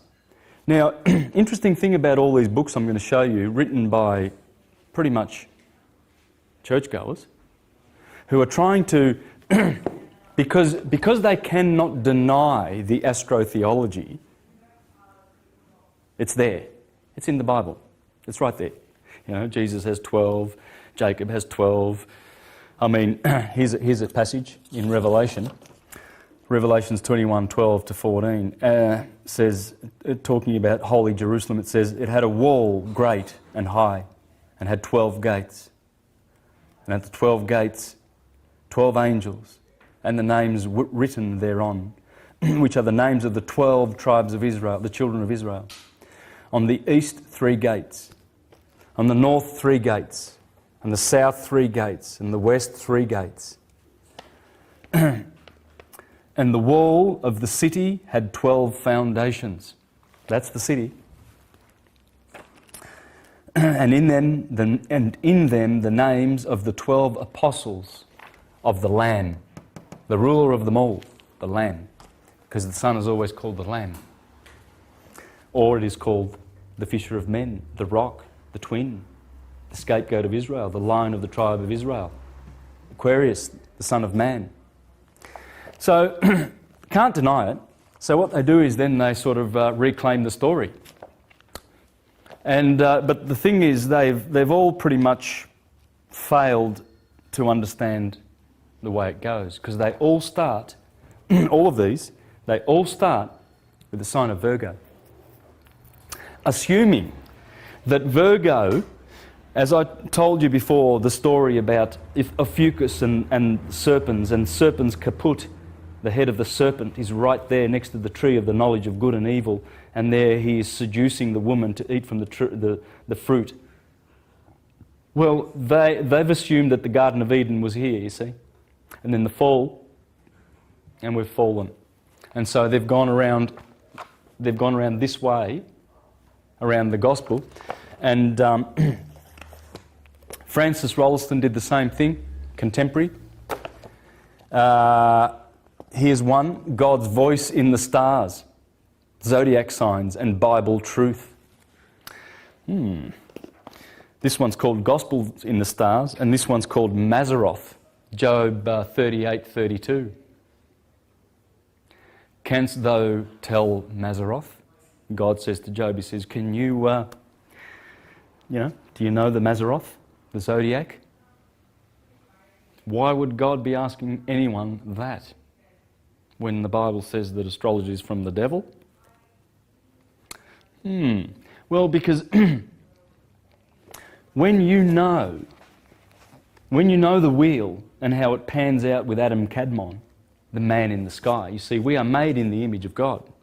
Right? The Elohim, they say, let us make man in our image. That's the image. 48 constellations. 48 constellations go in your body. The ecliptic runs straight through the centre. Aries in the head, Pisces in the feet. The 2 hands, arms, are the twins. There they are. And their deacons are also parts of organs of the body. You know, I mean, there's 36 extra zodiacal signs which make the 360 acupuncture points, basically, of acupuncture, or 360 degrees of a circle. It has to do with, these are holy numbers. They're sacred numbers because they are star numbers. That's why you go to a minor star. I mean, it's not only in religion. It's not only in religion that this stuff is going on. I mean, let's have a look at something, shall we? When you get your master's degree, see, in the secular world, this is the religious world, and this is how, you know, the buffoons are trying to hide their their astrotheology. I mean, please, you know, you've got cardinal, deacon, sexton, moon, you've got all this star stuff in there, elder. So what happens when you are a master? Well, you are able to measure the stars. That's what you are.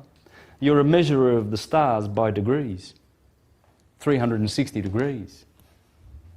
So you go to university, right, and you study and you learn, and then at the end they tell you that you are a measurer of the stars.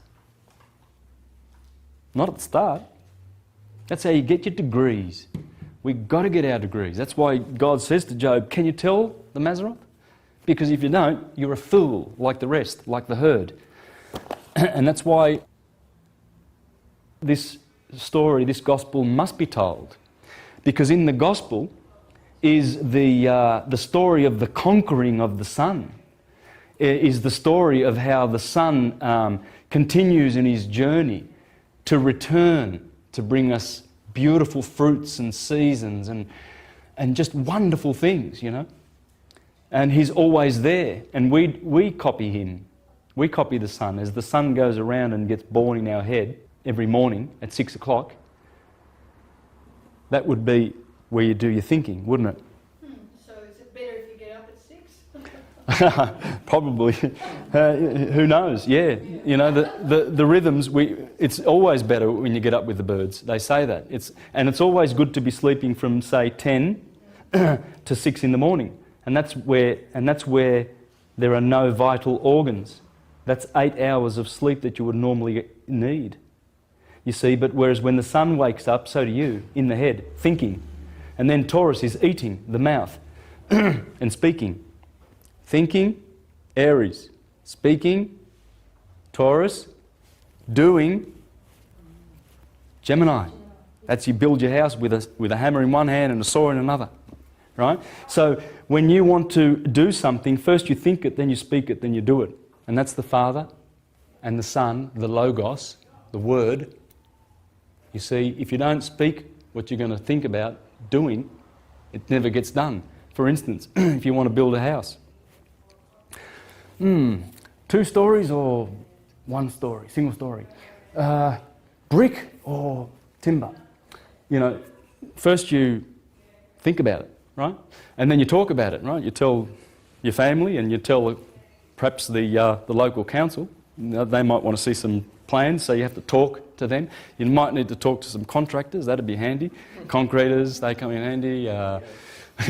So you're speaking now, right? That's the speaking stage, the word. And then you put a hammer in hand and you go away and you do. And that is the Father and the Son and the Holy Spirit.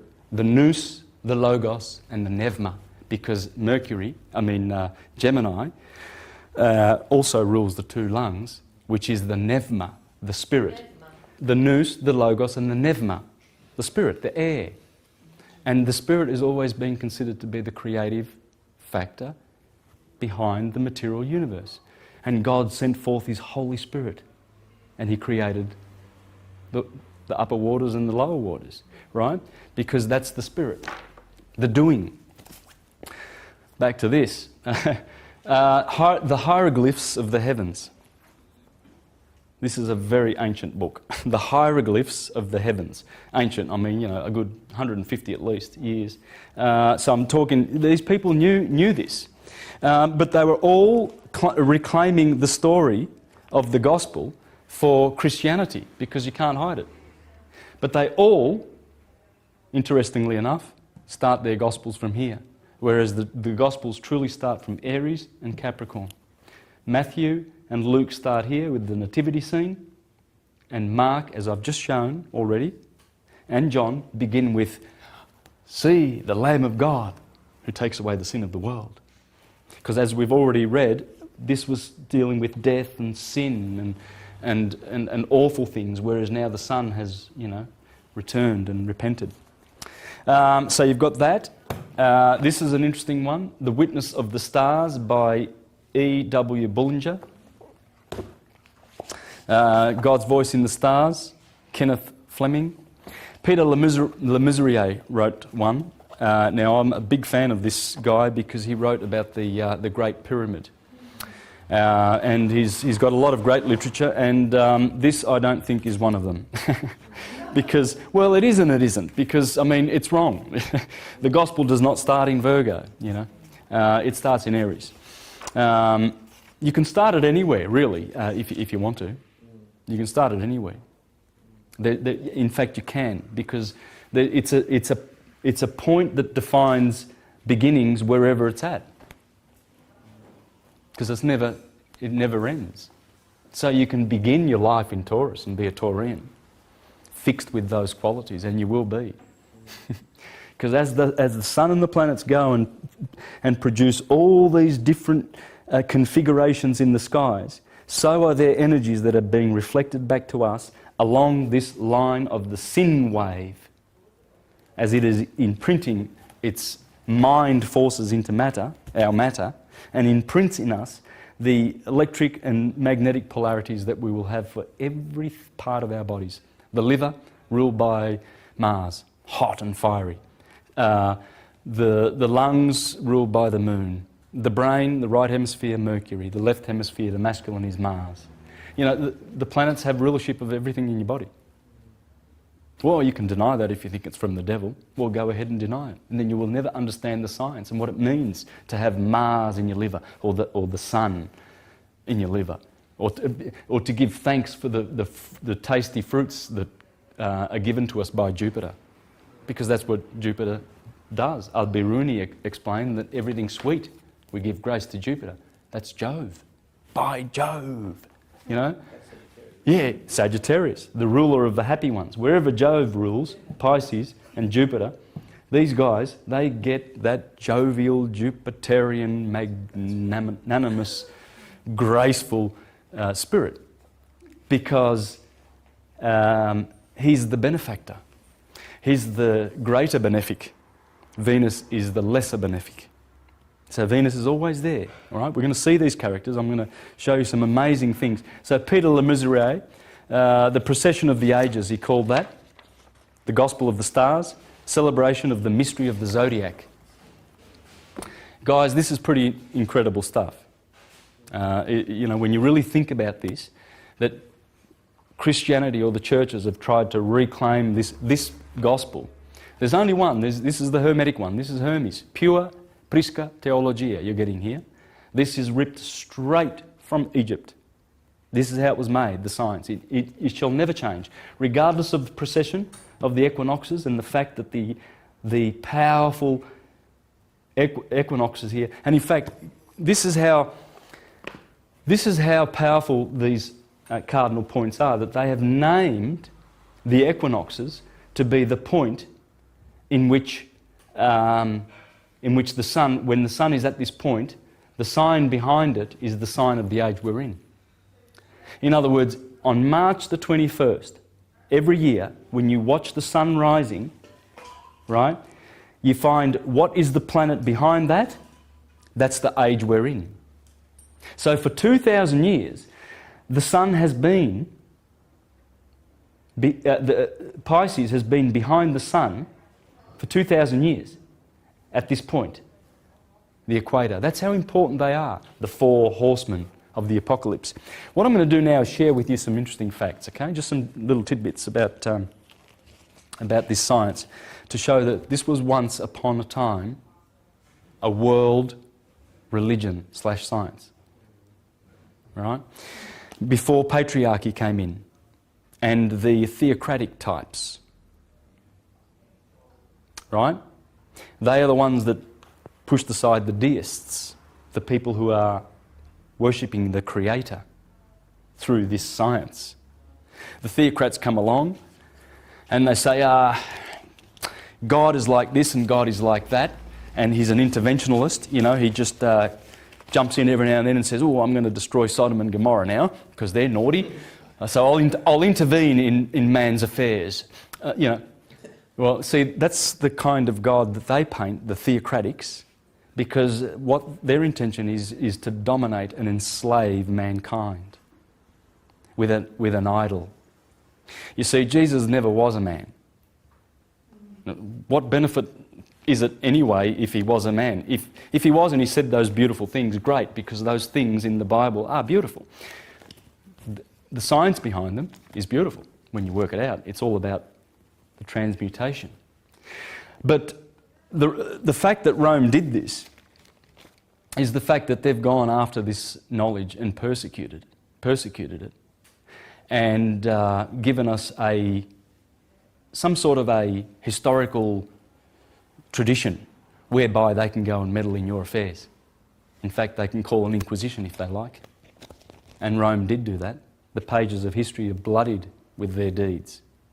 How they used Christianity to bring people into the Inquisition, like Giordano Bruno.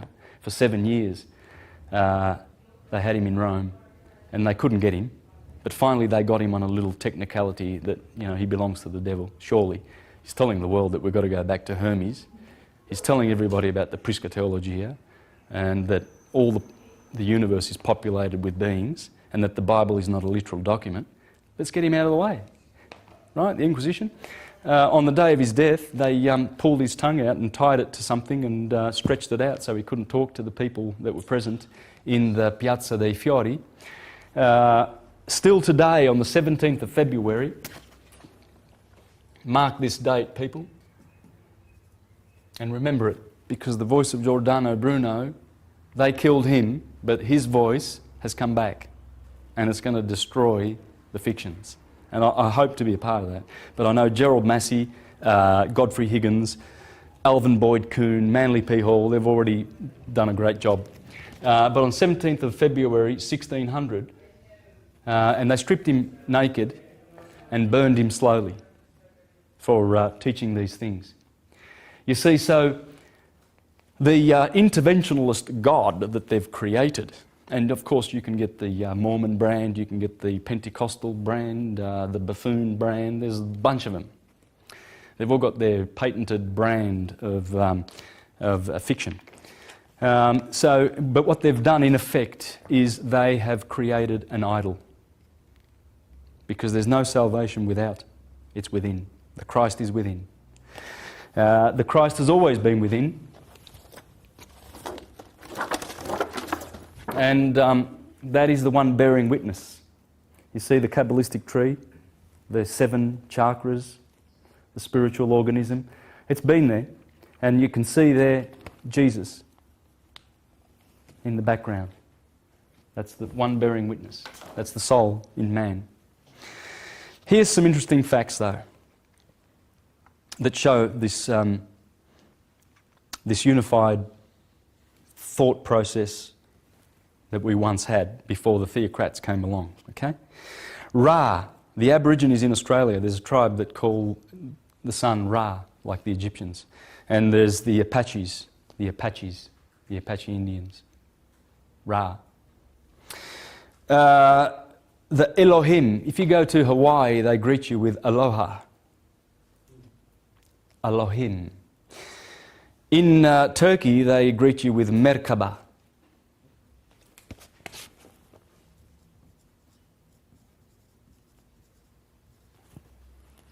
Male, a female male vessel. That's the merkaba, the star tetrahedron in your body, the Star of David. Okay? That one in a star, 2 of them, okay? The tetrahedron, tetra meaning 4. Kabbalah, same thing, okay? And this is an Egyptian word, but they greet you in Turkey. They say merhaba, like that, right? The Hopi word for the sun is the Tibetan word for the moon, and vice versa. Because they're opposite each other. That's what the Hopi Indians say. They know that. They know that in Tibet, their sun is the moon and the moon is the sun. Respective words. Revelation 11:8 says that Jesus Christ was crucified in Egypt. Egypt? No, he wasn't. He was crucified in Jerusalem. No, Revelation 11:8 says that he was crucified in Egypt. Well, this is Egypt. Everything below the kidneys, according to the occultists, was called Egypt. It's red. It's infrared. See, the bottom chakra is red. It's infrared. It's infernal. Whereas the indigo chakra is ultraviolet, or the violet chakra. Ultraviolet, yeah? That's where the love is. And that's where the higher dimensions are in which we will live. There are chakras. There's 8 chakras, an octave of chakras above our heads. And that's the astral world where we go. And in the 4th one above the head, we reunite with our soulmates. Okay, in order to understand that, there's a book here, a chapter in this book. This is probably the biggest consciousness expander that you will ever bump into on the planet. This is all about this. That's where I got it from. Thomas H. Burgoyne. The Light of Egypt and the Science of the Soul and the Stars. As above, so below. By the way, that octave is where we're going next. It's an invisible life. This is visible only because our eyes tell us that it's visible. But all this that we see, anything, is all just motion. Okay? So as we go up, there's an octave of 8 above our heads, and there's 8 octaves to reach cause. That's where we're headed. That's the gate back. As the Jews call it, as we descend down the word, the worlds, there's the Adam Kadmon, and the 4 emanations of Kabbalah. You have Atzula, you have Beriah, you have Yetzirah and Asaya, the 4 worlds. And as you climb down Jacob's ladder, there's 125 steps. And then you've got another 125 to go back up. Where are we? Well, that's up to us. It's up to our decisions and how we live our lives. But that's why Jesus was crucified in Egypt, because he gets crucified there on the 21st of December. On the solstice. It's interesting because that's where Jesus gets crucified, but he also is born on the 25th of December, right? Well, there was a guy called Cyprian who said, "Oh, how wonderfully acted providence, that on the day on which the Son was born, Christ should be born." You know?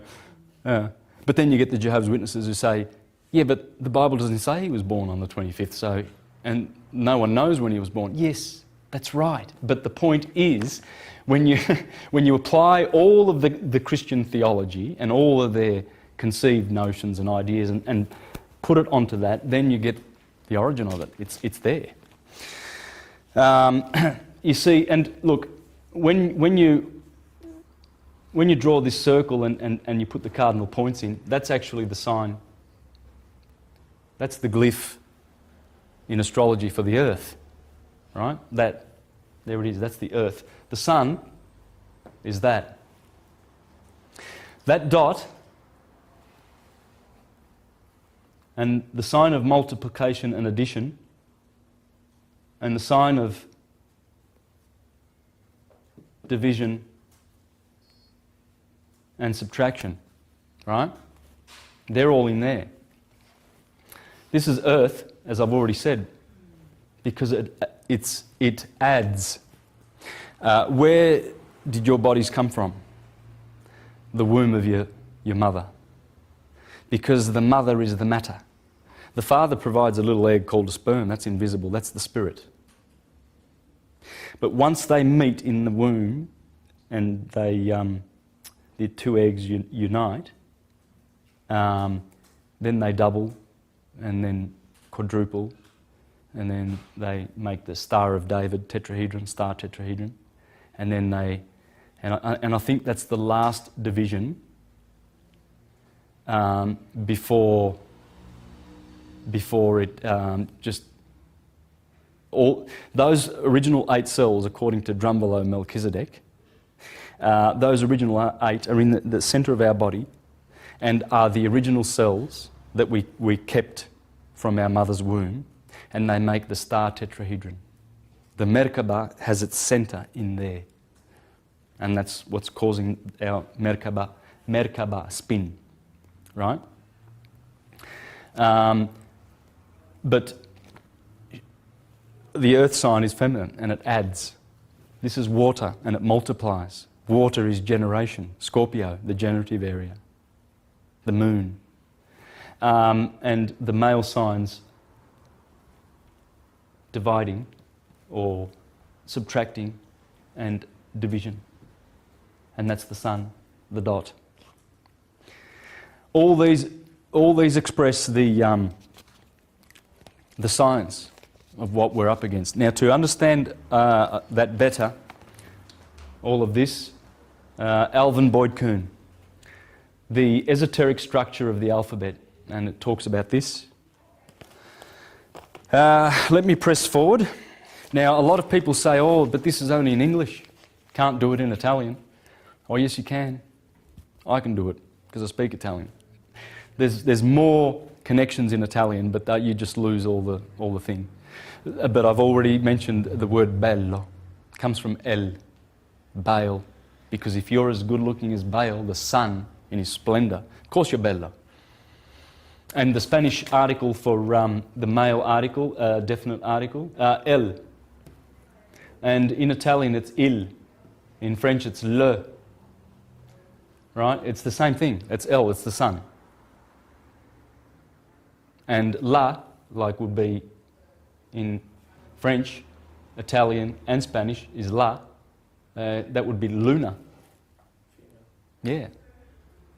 That's what the Elohim mean. El is masculine, Eloha is feminine, and the M is plural. Male, feminine gods. Saturn is a boy, Jupiter is a boy, Mars, a boy, the sun. They're all the top boys. All right? And the feminine ones are below in the sub-solar world. Okay, let's have a look at some characters that turn up in the Gospels, right? When the sun comes through Libra and gets judged, we've already discussed that, and so the betrayal happens. Okay, that's the same as Delilah betraying Samson. Delilah means the door to darkness. Layla meaning the night, I think. Yeah, the night. So Delilah is like door to the darkness because she's always there. She rules 4 to 6 every day. So she's the door to the darkness. She betrays the sun because she says, "Whit, you're going to go down. You're going to get judged by the Philistines." She betrays Samson. Of course, Samson has 7 rays, 7 locks of hair, and they cut his 7. Again, the number 7 keeps turning up. Interesting, no? Because the sun is the 7-rayed God, according to Proclus. And that's what they always called him, the 7-rayed God, because he has his 7 helpers, doesn't he? So Jesus gets betrayed by Judas Iscariot, okay? The sign of Scorpio looks like this. What would that be in the alphabet? J. Yeah, beautiful. Judas Iscariot. So when the sun, and Antares, the red one, is right here, okay? I've pointed that out. When the sun goes down below here, and it's like Adam and Eve ate from the tree of good of knowledge, so God gave them garments, right? Well, that's what you do when you go down to winter. You need garments, otherwise you freeze. But Jesus, he gets betrayed by J, Scorpio. Scorpio, the November month. That's the betrayer of the sun. He's always ready to grab the sun and backbite him, as the sun falls in the fall months. And he does that with the kiss of betrayal. Because when a backbiter, which was a scorpion, bites, it leaves this mark. So that's why Judas betrays the sun with a kiss in the Garden of Gethsemane, Sagittarius. Now, who's in Sagittarius? Well, Draconus. Right, that's the devil, the dragon. The dragon is here, that's the devil. So in the Garden of Gethsemane, remember Jesus was being tempted, there was the devil there. And what about Peter? He cut off the high priest Malchus's ear, remember? Malchus, the high priest servant, was there. Is the servant of the high priest. Peter grabs a sword and cuts it off, and then Jesus grabs it and sticks it back on again. Well, Malchus means the king, right? So Malchus is Mal. Remember what I said about El, Al, El, all of that in the Jewish works. We're talking about the sun. So the arrow of Sagittarius, Sagittarius is ruled by Jupiter. That's where the Apostle Peter comes in. All the characters are there. There's the Garden of Gethsemane. Draco, the devil. Peter with his sword, who cuts off the ear. This would be considered an ear. Cuts off the ear of Malchus. Malchus is the king. in the Garden of Gethsemane after Judas betrayed the Son for 30 pieces of silver. 30 pieces of silver. That's the moon. The moon's silver because it takes 30 days to traverse a sign, right? The sun. Because 30 pieces of silver are worth about 13 cents. Check it out. It was worth nothing. So you see, these are not physical events. These are events in the sky, the gospel. Have a look at this picture here. The Vesica Pisces. There's the Virgin Mary. Remember the two eggs that unite? That is the vagina. Okay? That's why Mary looks like that. Take note. Look carefully. And she is in the Vesica Pisces, because this is where the soul comes into the world. Because when those two eggs unite, they make one egg, right, in the womb. And then they divide. But as they divide, the soul is supposedly, or the spirit is in there. And that's what the Vesica Pisces is teaching. See the 12 stars around the Virgin's head? That's the 12 stars. And there they are, the Alpha and the Omega, the 7 vowels. A, E, I, O, U. That's the Om, the Amun, the Amen. The Alpha is, there's the Greek word for Selene. There's Hermes, Mercury, Hermes. There's Hermes. Hermes, or Irmis, the swift of feet. Quicksilver. Mercury's fast, right? Because he's near the sun and he just 88 days, whizzing around. All right? But there's a Selene. Anything with a Leni, like Jerusalem or Helen of Troy or Magdalene, it's the moon. Selene. What have we got here? Venus, Aphrodite.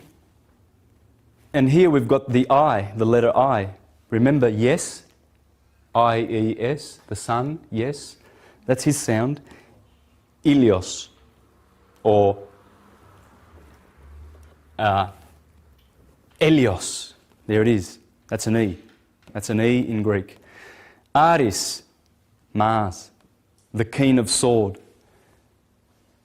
Zeus, Jupiter, the blazing eyes of wide seeing. And Chronos, Saturn, the white hair of Hori. This is the description that the Apostle John sees in Revelation. And he actually describes the 7 planets. He describes them. The Cosmocrators in the first chapter of Revelation. And he sees the wave murmuring voice of Selene, the moon. The swift feet of Mercury. The belt around the paps of Aphrodite. The shining face of the sun, Helios. The sword of Aris. The blazing eyes of Zeus. And the white hair of Ori. That's Kronos. He's the old man. And he's the wicked stepbrother of Jesus that rules the underworld, you see. He's not the Messiah, he's a very naughty boy. And if you get a chance, if you haven't seen The Life of Brian, watch it. Watch it and remember what I'm teaching you here, please. Because it makes a mockery of the theocratic system. John Cleese and all those guys and Terry and Michael, yeah, they are historians. They knew the hocus pocus that was going on in the churches and how ridiculous it was. Let's go to a stoning, shall we? All of that stuff. It's ridiculous. And that's what this is exposing. Let's have a look at some astrotheology from Volume 2 of Thomas Burgoyne's Light of Egypt. Volume 1 is the one that I say is got to be read if you want to deepen your knowledge further than this.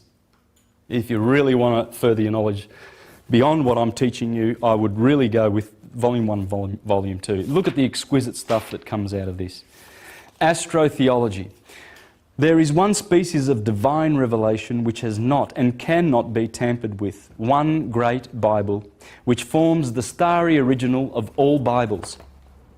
This sacred Bible is the great astral Bible of the skies. Its chapters are the 12 great signs. Its pages are the innumerable glittering constellations of the heavenly vault. And its characters are the personified ideals of the radiant sun, the silvery moon, the shining planets of our solar sphere. The simple story of creation begins at midnight when the sun has reached the lowest point in the arc, Capricorn. Interesting. The story, what he's saying is exactly what you just heard, that the story starts here. Well, as I said, Matthew and Luke do start here with the Nativity. All nature then is in a state of coma in the Northern Hemisphere. It is winter time.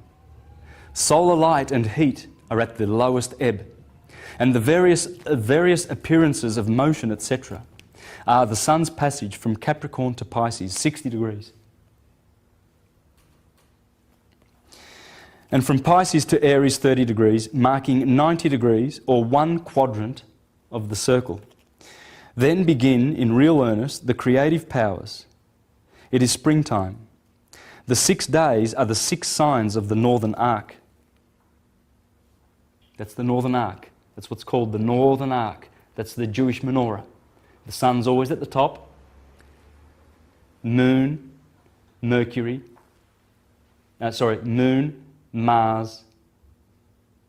Well, anyway, it goes like this. Sunday, Monday, Tuesday, Wednesday, Thursday, Friday, Saturday. Saturn's always over here. The moon's over here. The Alpha and the Omega. Remember, the moon is the Alpha, and Saturn, the very naughty boy, is the Omega. He's the end, because he's got the scythe, and he's the end of the cycle.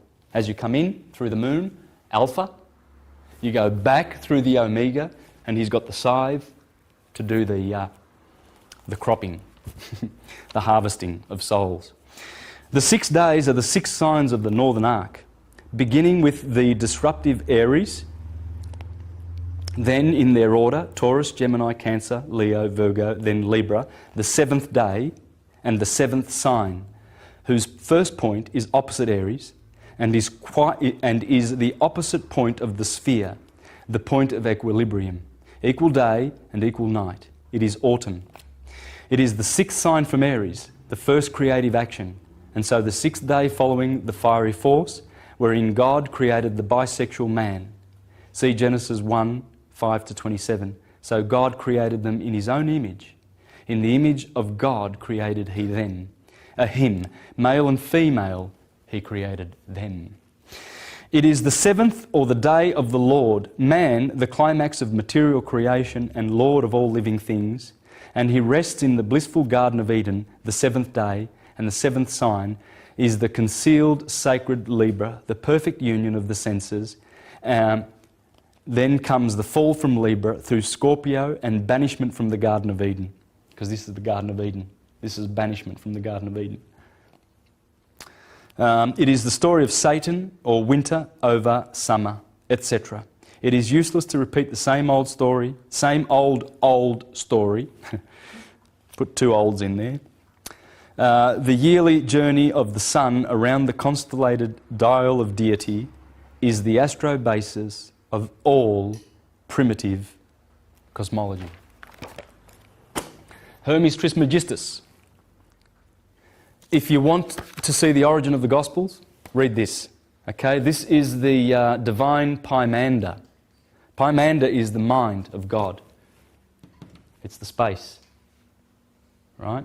That's the mind over the matter. Pymander, and this is, look, I can read portions of this, and you will see. Here we go. Verse 5. Out of the light, holy word Logos descended on that nature. Interesting. What we spoke about Logos, didn't we? It's the sun. It descended. The holy word, light, Logos, descended on the nature. That light, he said, I am thy God. Mind prior to moist nature, which appeared from darkness. the light world logos that appeared from mind, is Son of God. This is incredible how many similarities there are here in here to the Gospels. Just another point on the languages. I was mentioning that about Italian and French and everything like that. It's interesting. The sun here is called Horus. He's the boy. Osiris, Horus, Ra, the radiating sun, right? Ra, radiate. And then here it's called Set, because the sun sets. Yeah, and Set is the enemy of... These are the two warring brothers, right? Horus and Set, Jesus and Satan. Set is Satan. And in fact, Satan exalts in Libra.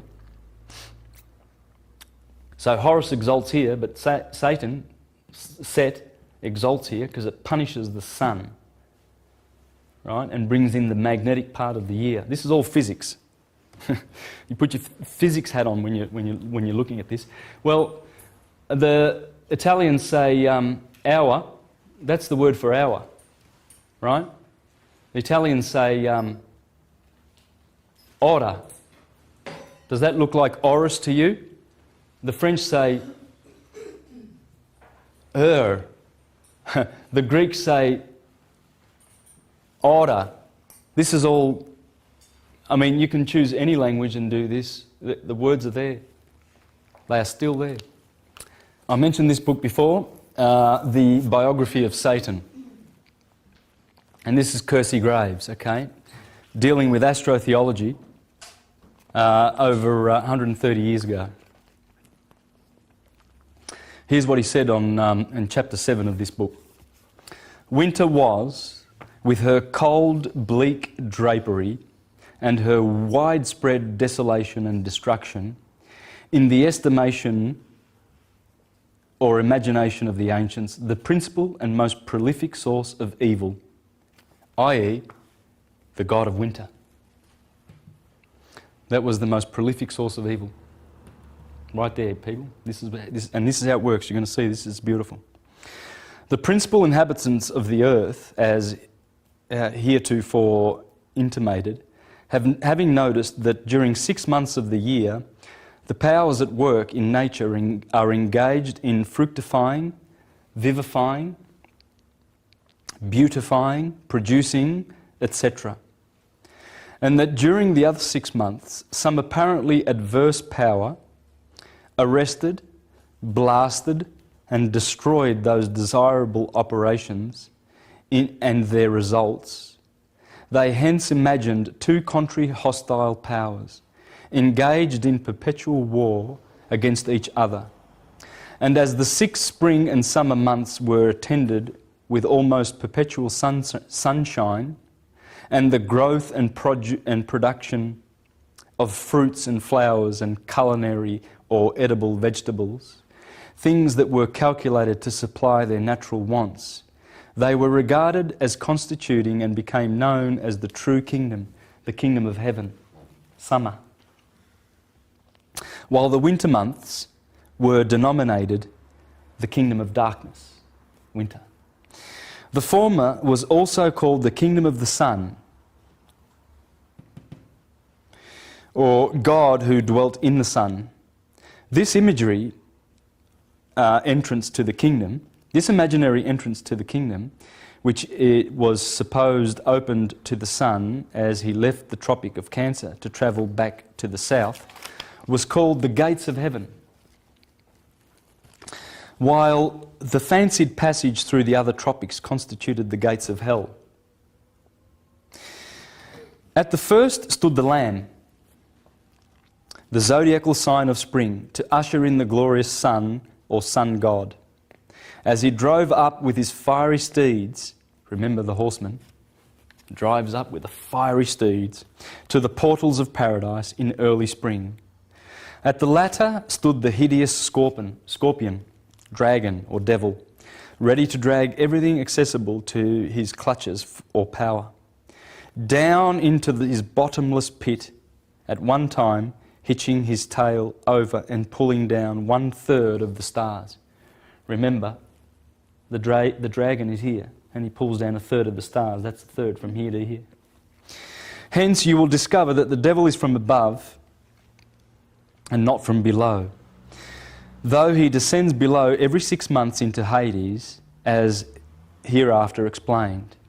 You will find, by consulting your almanacs, that Aries, the lamb or ram, is the zodiacal or astronomical sign for March and the first spring month.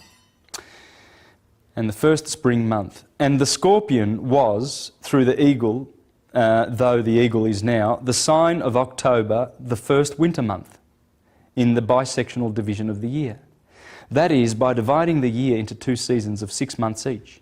St. John speaks of the dragon having power to hurt the 5 months, and astronomically speaking, he does hurt the vegetable production of the 5 principal prolific months of the year with a vengeance. They are the 5 months, these from here, from Scorpion to Pisces. That's the 5 months that the dragon has power to hurt in Revelation. And St. John's monster with the 7 heads and 10 horns may find a solution in astronomy or astrotheology by assuming the 7 heads to be the 7 summer months, as some nations divided the year in this way, and duplicating the 5 winter months for the horns. And then the story of the dragon pursuing, again, you see the 7 summer months, the 7 white notes of the piano, and the 5 black notes of the piano. There's always this 7-5 going on. Okay? How easy it is to imagine then, by observing in the almanac, that the dragon or scorpion, the same thing, is the next sign after the Virgin.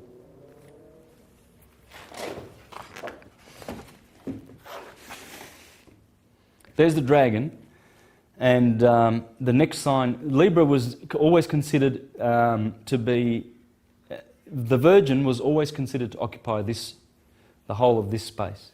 And then they put this in here. So the dragon is always, he's the red dragon because there's a red star there, he's always following the Virgin.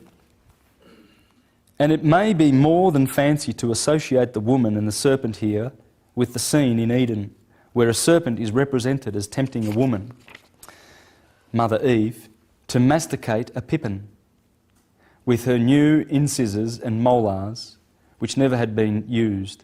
He's being sarcastic here. Yeah. And as we find a man, also Aquarius, among the signs of the zodiac, this may be Father Adam. For it is more agreeable, not to say honourable, to fancy or conceive of our first parents being formed among the stars than in a mud hole, according as the Lord said unto Moses. The prophet Daniel speaks of a great contest between a ram and a goat. Remember the contest between the ram, the ram and the goat? The goat rules the solstice. The lamb rules the equinox. Both of these you will find represented in your zodiac and apparently chasing each other through the heavens. Again, St. John's marvellous figure of a woman clothed with the sun. Remember the woman clothed with the sun? There's the sun, the back of her head, and the moon at her feet, and a crown of 12 stars upon her head. It is easily understood when viewed through the astronomical mirror. More appropriately, may the astronomical virgin woman be said to be clothed with the sun than could be said of any other 12 of the other 12 signs of the zodiac, judging from her situation among the signs and her relative position to the sun. There she stands right in the focus of the sun's rays in August, the hottest month of the year, and thus is clothed with the sun more brilliantly than that of any other sign.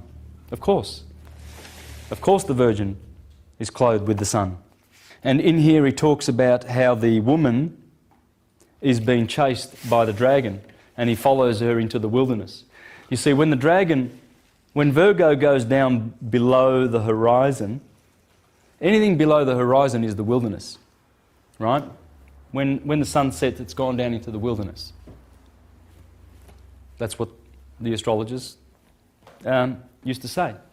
So he follows her into the wilderness, right? And then it says that he gouges out a river from his mouth to swallow the woman. Well, what's coming up is Eridanus. Eridanus runs from Aquarius, opposite Leo, right? Eridanus. You'll see it in the sign of Taurus. From the feet of Orion and from Aquarius comes the river. And that's the river in the sky. In Revelation, Jesus has 12 stars in his right hand, 12 congregations that are in Asia. Seven. 7 stars in his hand, and the 7 stars that are in Asia. Now, when you follow those stars, the first congregation is they're all in Asia Minor. Now, Asia Minor is like modern-day Turkey, so it goes out like this. And, of course, they reckon Troy was here somewhere. But you've got the cities going from Ephesus to Laodicea actually form an arch, right? And it's this arch here. This is Ephesus, and this is Laodicea. Now, this is explained by the Reverend Robert Taylor in the year 1830. He went to jail. He went to jail for teaching this stuff. And I can't say enough. I learnt so much from this book. This is the best astrotheology that you will get. He has deciphered them all of them. And I've done portions of this in some of my other videos. I've done the Gospel of Luke, showing how the Virgin visiting Elizabeth and all of that stuff having to do with the Gospel of Luke and the very first chapters is explained in the stars. First city is Ephesus.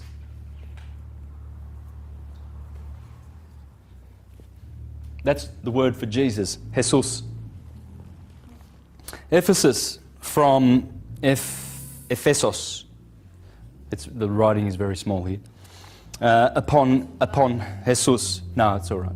The same as Jesus, the Gaelic name of the god Mars, whence our English name for March, who is the Lord of hosts of the Old Testament, the Lamb of Gad. So Jesus is also Mars, because this is Ephesus. This is the congregation in Asia that is Ephesus, Aries. Jesus, as in his role as Mars. Mars, who rules the sign of Aries.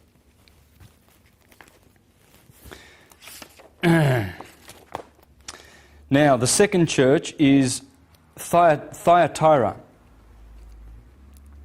And it means, I tread on frankincense. Frankincense being offered to the sun when in the constellation of the Bull of April. This is when you give sacrifice of frankincense to the sun.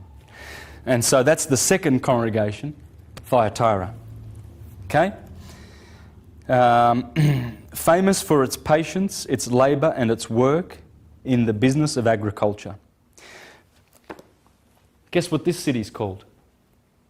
We've got Ephesus, Thyatira, frankincense. This one's called Philadelphia. Love of brothers, brotherly love. The third sign. And the third city that is in Asia. This is the sort of stuff that is in this book. It is rich, absolutely rich. And it says, Philadelphia, brotherly love, the unequivocal characteristic of the two loving brothers, the twins of May. Pergamos, the fourth congregation that is in Asia. Height, elevation, marriage of fire. The sun's point of elevation is in this constellation.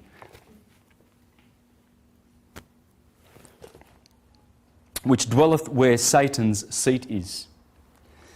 The Hydra's head, being, as you see on the celestial globe, immediately under this church, which is Cancer, the crab of June, whose name is Thomas, who in the gospel allegory was but a crabbed sort of fellow and half a mind to go back again, because the crab has to go back again, right?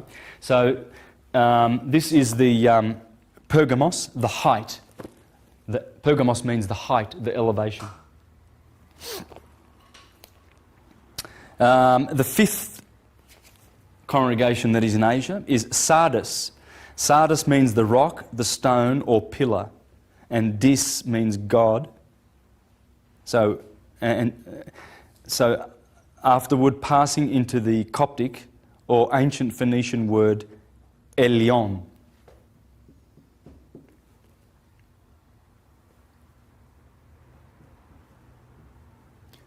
Right? So Sardis in the Phoenician is Elion, the sun. El and on means the being. And in French and English became the word lion. Lion. So Sardis means lion. Right? Smyrna, the sixth. Smyrna. Is this Smyrna? Myrna would probably have to do with Mary. Yeah? Isis Mary. So it says the word signifying a bundle of myrrh, Smyrna. The offering made to the sun in the Virgin of August. Because there she is, there's myrrh. Smyrna. Having reference to the fragrant posy which she holds in her hand, and to the milk pail of the hand of the Isis Omnia of Egypt. A bundle of myrrh is my beloved to me. That's what the Christ says to this church. The seventh congregation, Laodicea. The last of the summer months, that is, of the Asiatic churches, is Laodicea. That word signifying the just or righteous people, living, as you see, in the scales of justice. Libra, the balance of September, when the weather is neither hot nor cold, but lukewarm, for which Christ, who, like Christians, had no notion of justice, threatens, spew it out of his mouth. Because they had lukewarm water in their mouths. He said, he threatened to spew it out of their mouths. This is the lukewarm part of summer, he's saying, and the justice. So you got Ephesus, or Jesus, Jesus in Mars. Thyatira, which is the frankincense offered in this month. Philadelphia, brotherly love. Pergamos, the height. That's the height. The month of the height, the highest. Cancer. Sardis, which is Eleon, the lion. The name Sardis tells you it's the lion. Myrrh and Laodicea. Now I can go on and on and on with these things, and I did mention the word on, on and on.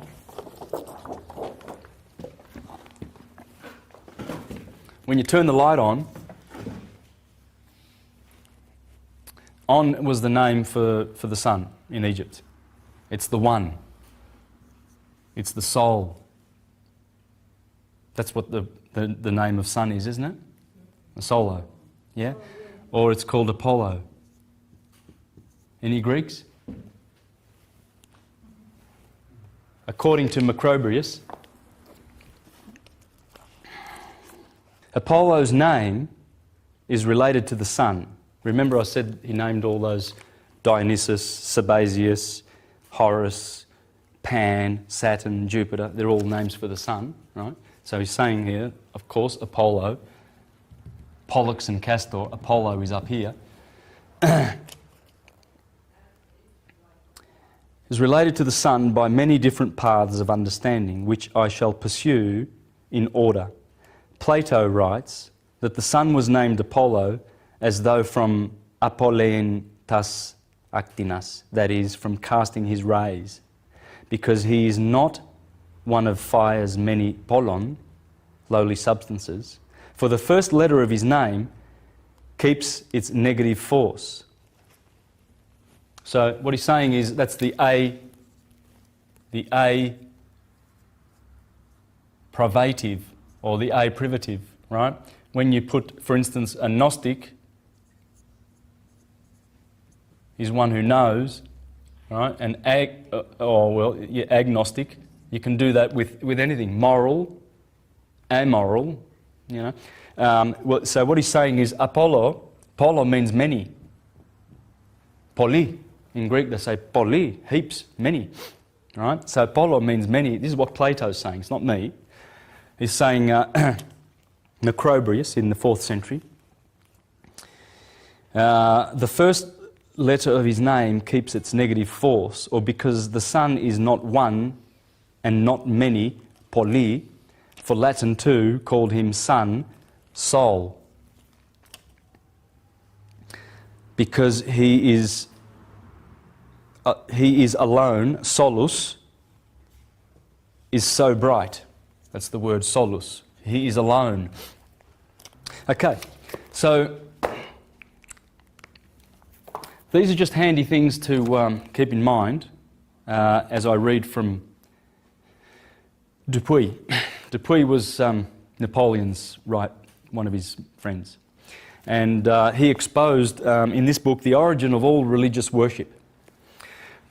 And he also contains a description of the zodiac of Dendra. This is the zodiac of Dendra. In there he talks about the universal religion. And he says, I shall not pursue these reflections further, because my object in this work was not that of pointing out all the mistakes of ignorance and the impudence of imposture, but to trace the Christian religion back to its true origin, to show its filiation, to explain the bond which unites it to all the others, and to prove that it is also included within the circle of the universal religion, or of the worship rendered to nature and to the sun as its principal agent. How beautiful, those words. Aren't they just magic? I marvel that, we've had these shining lights in our culture, but the priestcraft have made sure that, you don't go reading these books. They're from the devil. Yes. And he was very scathing toward the priest. You think I'm scathing? I'm mild.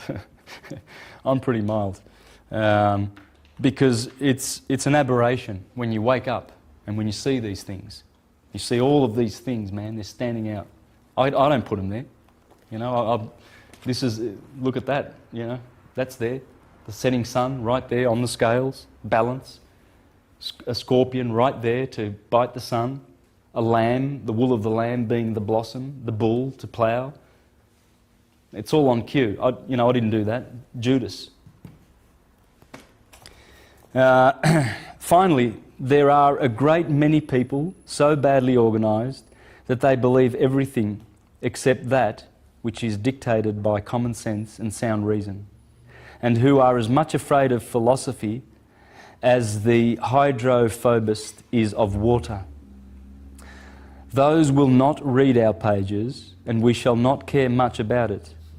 We repeat that we did not write for them. Their mind is of the pasture of priests, the same as corpses are of worms. We only write for our true friends of humanity and reason. The rest belongs to another world. And truly their God said to them that this kingdom was not of this world, or in other words, of the world, where people will reason. And that blessed are those who are poor in spirit, because the kingdom of heavens belongs to them. Let them have their chimeras, and let us not envy the priest for such a conquest. Let us pursue our way without stopping to count the more or less suffrages which may be obtained by thus offending credulity. And after having laid bare the sanctuary wherein the priest shuts himself up, let us not expect that he will invite those whom he cheats to read our work. Yeah, they're not going to invite, there's no priest going to say, hey, listen, you want to know about the true Prisca-theology? Read Dupuy. He's done a great job. No, the priest is going to say, I've got some books for you. Oh, he's going to love indoctrinating that. And a lot more too. A lot more than that is he going to serve up to that poor child. They've been exposed. The day for fiction is over. Okay? This has busted them. Kersey Graves. Kersey Graves, that's the same book I read from before, same author, Kersey Graves. He wrote in his book, The World's 16 Crucified Saviours, he wrote to the clergy way back then, and he said, your game's over. You've been busted. What are you doing? Why don't you go away? Well, the reason they won't go away is because the elites need them. The elites pump a lot of money into the 30,000 fictional Christian religions. They're corporations. They're all doing business. They are corporate entities, all registered with the Securities Stock Exchange Commission in New York, as is our country. Everything in this country is registered in New York. This is one of the states of New York. This is what they do. The people put money, the elites, into their fiction because it serves them. It makes fools and buffoons and slaves of people and little sheep that they can shear.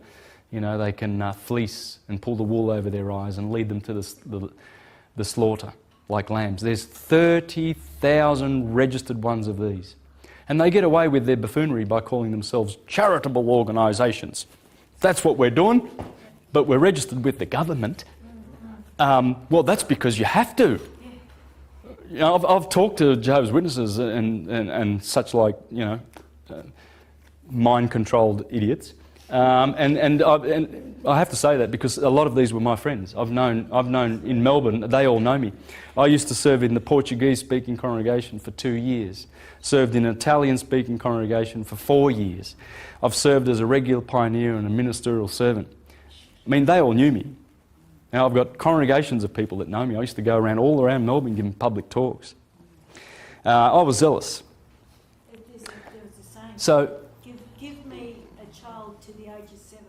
Yeah, they want them before the age of 7. Yeah. Sodomise them good and proper. Yeah. They do. But I remember just recently speaking in the mall with a couple of these buffoons, and I pointed out to them that their church is a corporation registered and everything, and they says, oh yeah, well you've got to, otherwise you can't function. Yeah. Go and talk to some of these Quakers and some of these real, true spiritual religions that are unregistered, and they're looking after their flock all right. You don't have to be registered. Registering, it means the government then tells you what to do. When you get a gun licence, when you get any kind of licence or registration, you're begging to the... Let's see. Would that be the word king?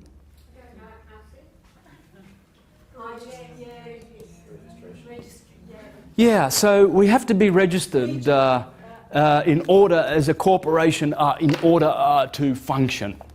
In order to steal your frickin' money. That's what it's for. I mean, you look at the Watchtower and Tract Society headquarters, right? Have a look at the mega properties that they've got. They're worth billions. They own a corporation called Rand Cam Corporation. They own 51% shares in it, and that corporation makes military machines. Yeah. That's the Jehovah's Witnesses that come knocking on your door. Hello, we'd like to talk about Jehovah to you and see if you can be brainwashed and mind-controlled like me. That's the time to send them a running. Rand Cam Corporation. Have a look at silentlambs.org. Ex-Jehovah's Witnesses. They were involved in the writing department for 30 years at the headquarters in Brooklyn, and they saw all the pedophilia and all the protecting of pedophiles. Check them out. Check them out. Oh, it's all of them. They are all pedophiles. They protect pedophiles because they deal with pedophilia in-house. They don't deal with it. They don't get the cops in. They don't get the law and the justice and say, hey, one of our brothers has just abused this woman's young child, and she's, you know, a mother, she's a widow, and look, and grab him. Oh no, what the Jehovah's Witnesses do is they say, we must protect Jehovah's reputation, brothers. These big old Jehovah's going, don't you dob that pedophile in, because my reputation's all on the line here. You know, it's putrid, and their fiction is up. It's over. It's all over. For those poor churchgoers that are still going to church to be sodomised and abused and deceived, what the outcome for them is, I don't know. But they will never receive the glorious ascension. Because in order to ascend, people must acknowledge the Christ within. Whilst you make an idol, and Leonardo da Vinci said, I would wish I had the words to censure those who place a man as their God instead of paying the reverence to the sun. Because the sun, see, people don't realise, Christians say, oh, that's the creation. You don't worship the creation. Well, the creation, everything in the creation is conscious. That sun, Solus, he happens to be the Michael, the archangel. It's an entity. The Neoplatonists taught that. There are three suns. Paracelsus taught that. There's the spiritual sun, the psychic sun, and the physical sun. And as the sun's rays come to us, there's certain rays that we can't see. We only see that little thin spectrum. Above that, ultraviolet and infrared, we can't see, but they come from the sun. They nourish our spirituality and our psychic soul, the psychic soul and the spiritual body. But the physical photons, they nourish our physical body. We are nourished in all things. Light partakes of three natures. That's why light is the mediator. That's why Jesus says, I am the light of the world. No one goes to the Father except through me.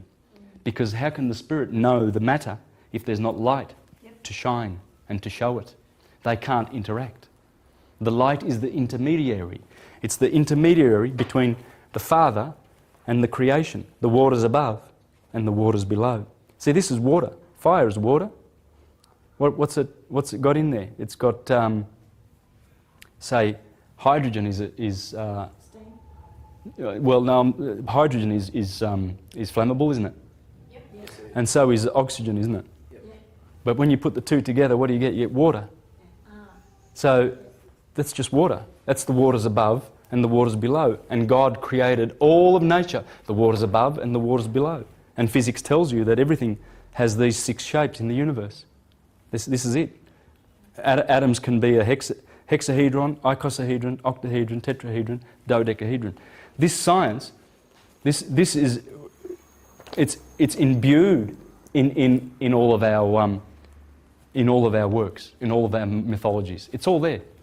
This is a set science. It can never be. See, you can never have. Pisces can never be there. If you're born anywhere in this period, you're Arian, and that's that. I was born on the 24th of March. I'm Arian. I'm not Pisces. No matter how many people say, "Oh, but the equinox is in." No, this is the science. It all has to do with the position of the sun. It doesn't have to do with the backdrop, which are just pictures to tell the story. They're just pictures. All these are pictures. That's all they are. And what they picture is how the sun journeys through the ecliptic, and he makes all these seasons, 12 different seasons, 12 different natures.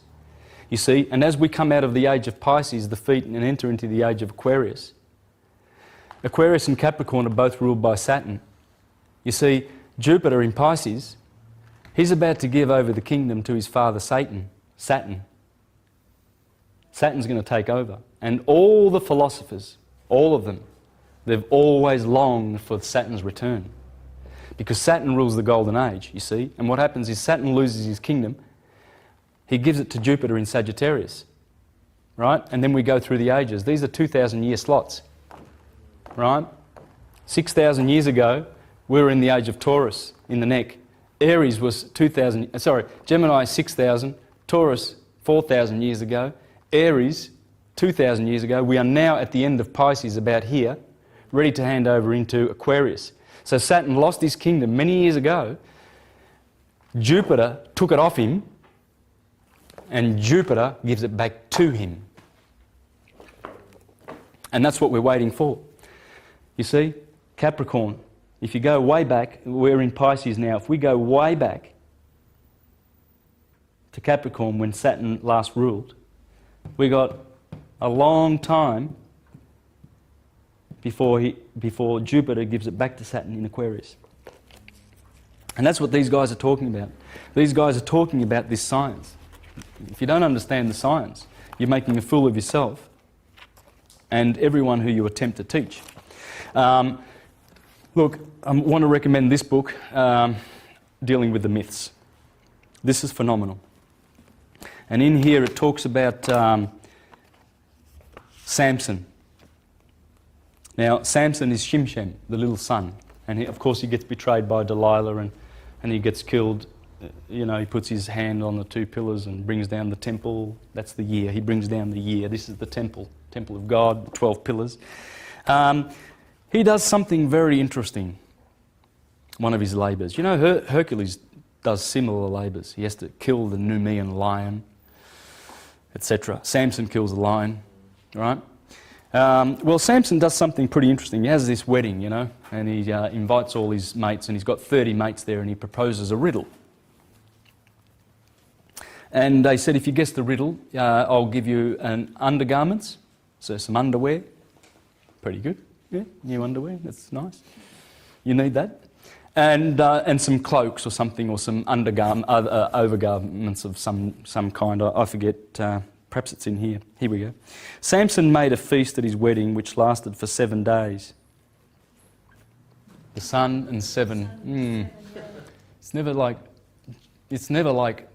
Jesus and his 13 apostles, or King Arthur and his 4 apostles, you know, or 15 tribes of Israel. It doesn't work, right? See, it's already in here. It's got to be 12. The mind of the universe is 12. 12. Dodecahedron. Ether. That's the mind working on the matter. You know? At this feast, there were brought 30 companions. 30. 30 degrees of a slice of the pie. To be with him, unto whom he said, I will now put forth a riddle unto you, and ye shall certainly declare it. And if ye shall certainly declare it, me, within the 7 days of the feast, and I find it out, then I will give you 30 sheets and 30 changes of garments. Boy, generous. But if ye cannot declare it, me, then shall ye give me 30 sheets and 30 changes of garments. And they said unto him, Put forth the riddle, that we may hear it. And he answered them, Out of the eater came forth meat, and out of the strong came forth sweetness. That's when he ate honey out of the carcass of the lion, right? Well, interesting what he does, because they guessed the riddle. Dang, he's going to have to go and get some underwear. So, what does he do? Well, what does a man of God do? I mean, this is the judge of Israel now, right? We're talking respectable here. Okay, he's a decent, God-fearing judge, right? So what does he do? Oh, Samson was then at a loss to know where to get the 30 sheets. I don't know, I tend to go down to Target, and you know, there's always a shop when I walk around a bit. It doesn't take long. I mean, I'm sure he could have taken a month off to find a shop, right? Because he's a man of God. But this is what he does. And he goes down to Ashkelon. But the Spirit of the Lord came upon him. Must be a beautiful spirit. And took their spoil. And the Spirit of the Lord came upon him, and he went down to Ashkelon and slew 30 of them. And took their spoil, and gave change of garments unto them, which expounded the riddle. So he whacked off with their knickers and Yeah. So he grabs a club and he goes down to Ashkelon, and he finds himself 30 blokes, and he says, right, line up, yep, line up, donk, donk, donk, donk, donk, pulls off their smelly underwear, right? I hope he washed them, grabs their sheets and takes them back to his buddies and says, as a God-fearing man, I've honoured my promise. There you go. There's your undies. And off he goes. That's what a man of God would do, wouldn't it? So this is what's going on. We're teaching our children these literal stories and horrifying them, rather than teaching them that here's the story, it's not literal, but we're going to teach you the beautiful lesson of it once you master the stories.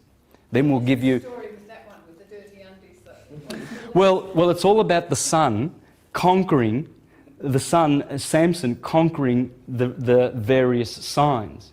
You see, when he kills the lion, that's when he's going through Leo, the sign of Leo. That's in the summer, and the lion is being slaughtered.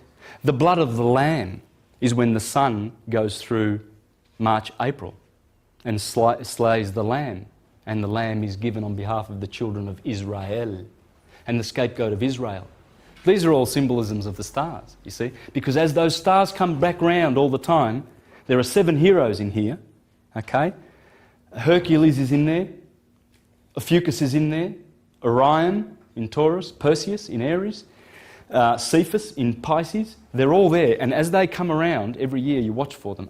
Perseus has come up. Right. That means something. And he's always the coming one. That's why Jesus is Jesus, the coming one. Because as those heroes come up, they all represent Jesus. They all represent the sun, because the sun is in them.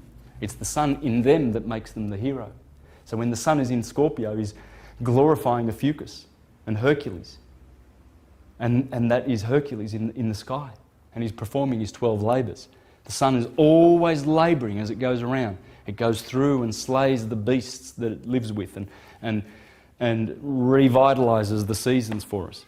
And it's going through our bodies. There's a situation where Samson grabs 300 foxes. That's one of his exploits. And he puts torches on their tail, right? And he lights those torches and he sends them through the field. Well, I wonder what that's all about. Okay. This is interesting, isn't it? And by the way, there was another judge, Gideon, who had 300 men. 300 and 300. I wonder why these numbers keep reappearing, which reminds me, I'll read something interesting from Joseph Atwell's book in a minute. Please do not let me forget that before I close, because this is what it's all about. Joseph Atwell, please find out who invented the literal story of Jesus Christ. Flavius Josephus. Did I say Flavius? Would that be the Flavian dynasty of Vespasian, Titus and Domitian? Yes, it would be. They are the people who destroyed Jerusalem, the Caesars of Rome. They created the Jesus story to enslave Rome and all of her conquests. Now you can see Joseph Atwell speak on YouTube. There's lots of his beautiful presentations where he explains, and he's called this book The Roman Conspiracy to Invent Jesus. It is an invention, pure and sweet. The bigger you tell them, the bigger they fall. And people will kill you if you deny it. They will thrust a sickle in your eye the moment you deny their historical Jesus. Why? Because of that composite guilt. You could say the consciousness of the fact that he didn't exist. Coming through history, it's a lie. That's why they kill you for it. They will kill you for it because they've got no other defence. They can't say, oh, here's the proof. Hang on, let's go to Tacitus and Suetonius and Josephus and all of these, Pliny the Younger, and give you real proof. Let's go and do that, shall we? Conditioning on the lie. Yeah. So what they've done is, rather than giving any proof, they kill you. That's a pretty... Samson did it. Why not? Anyway, I'll just finish this real quickly and then I'll finish that and away we go. What happens with those foxes? Why is Samson lighting up? I mean, would you really do that? Would you really do that? It's not really physically going to happen, is it? I mean, Samson's not really going to go and kill 30 blokes for their undies. It's not going to happen. Please, Sunday school. Yeah, good strong pair of bonds. Yeah. Surely he could have gone down to the lingerie shop and bought some undies for his friends. Exactly, that's right. It's simple as that. God, no, I think we need to perhaps show the life of Brian in all the 30,000 registered corporate Christian churches. Would have you found it funny when you were Jehovah? No, I found it funny. I was pretty open-minded, yeah. I did a lot of this study way back then, you know. I was reading Immanuel Velikovsky, Alexander Hislop, The Two Babylons. I was going to share something out of this. The Two Babylons by Alexander Hislop. This is an amazing volume. He wrote this in 1913, proving that Rome is Babylon Mark II. Anyway, look, I won't read it, but the fire has to do with the frost of April and Sirius coming up and everything, and they always used to burn the fields, and foxes were a part of it. It's just it's just a solar, lunar, religious tradition. That's what Samson, with his 300 foxes, is all about. Now, in this book, I really do recommend you read that if you want to. Another good book that I want to recommend is Christian Astrology. This is from the 15th century, people. William Lilly. Christian Astrology? Christian Astrology. Chiasmus. This is a good book. It talks about the form history in the Bible. It's talking about folklore that was developed over many millennia, which created forms and shapes of literary works. So, and they are called form history. You see, he says form history is a preliminary study to history of literature. Its centre of interest is not the Gospels as they now exist, but in the small component parts of the Gospels. These parts have had a long history before they were entered and written Gospels. The writer of the Gospel does not create these sections. They are the work of the folk spirit operating unconsciously in the shaping of the material. The writer merely acts as an editor. You see, what they're doing is they're giving transvaluative force to those folklore traditions. That's what they're doing, and it's in the Bible. He calls it form history. And it's beautiful because he goes to point out how the synoptic Gospels all have Jesus at birth, at the age of 12, and at the age of 30. They all seem to have amnesia about what happened in between. And he's showing and he's proving by such means that the Gospels are just form history. They're just doing this. You know, it's all part of, locked into the solar cycle. You know, and he proves it. That's chiasmus. But Caesar's Messiah is a beauty. He shows how Joseph and Esther and Mordecai had so many similarities. How about this? Joseph rises to high position in the Egyptian government through his beauty and wisdom. Esther rises to a high position in the Persian government through her beauty and wisdom. Joseph's good deed, interpreting the butler's dream, is forgotten for a long time. Mordecai's good deed, saving the king's life, is forgotten for a long time. Is there some form history going on here, or am I just imagining things? A character refuses to listen. Character refuses to listen. She spoke of Joseph every day, but he refused to listen. They told him every day, but he refused to listen. Remember the guys that were in jail. The baker and the wine bearer were granted back their positions in Pharaoh's court. You see, they were in jail with Joseph. He had the dreams and everything. And he said to them, when you get out, you make sure you remind the king of my injustice, that I was put in prison for an injustice. And that's what it's saying there. They told him every day, but he refused to listen. They spoke of Joseph every day, but they refused to listen. The same with Esther. Pharaoh's chief servant is hanged. The king's chief servant is hanged. Remember, Mordecai got the chief's Haggai, I think his name was. What was his name?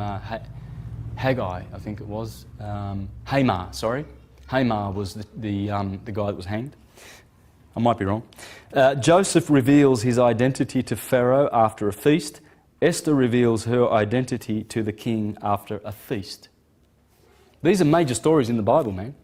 You know, the story of Esther in Medo-Persia, in the kingdom where she married the king because of her beauty, and Joseph, how he became the second in charge of Egypt because of his beauty.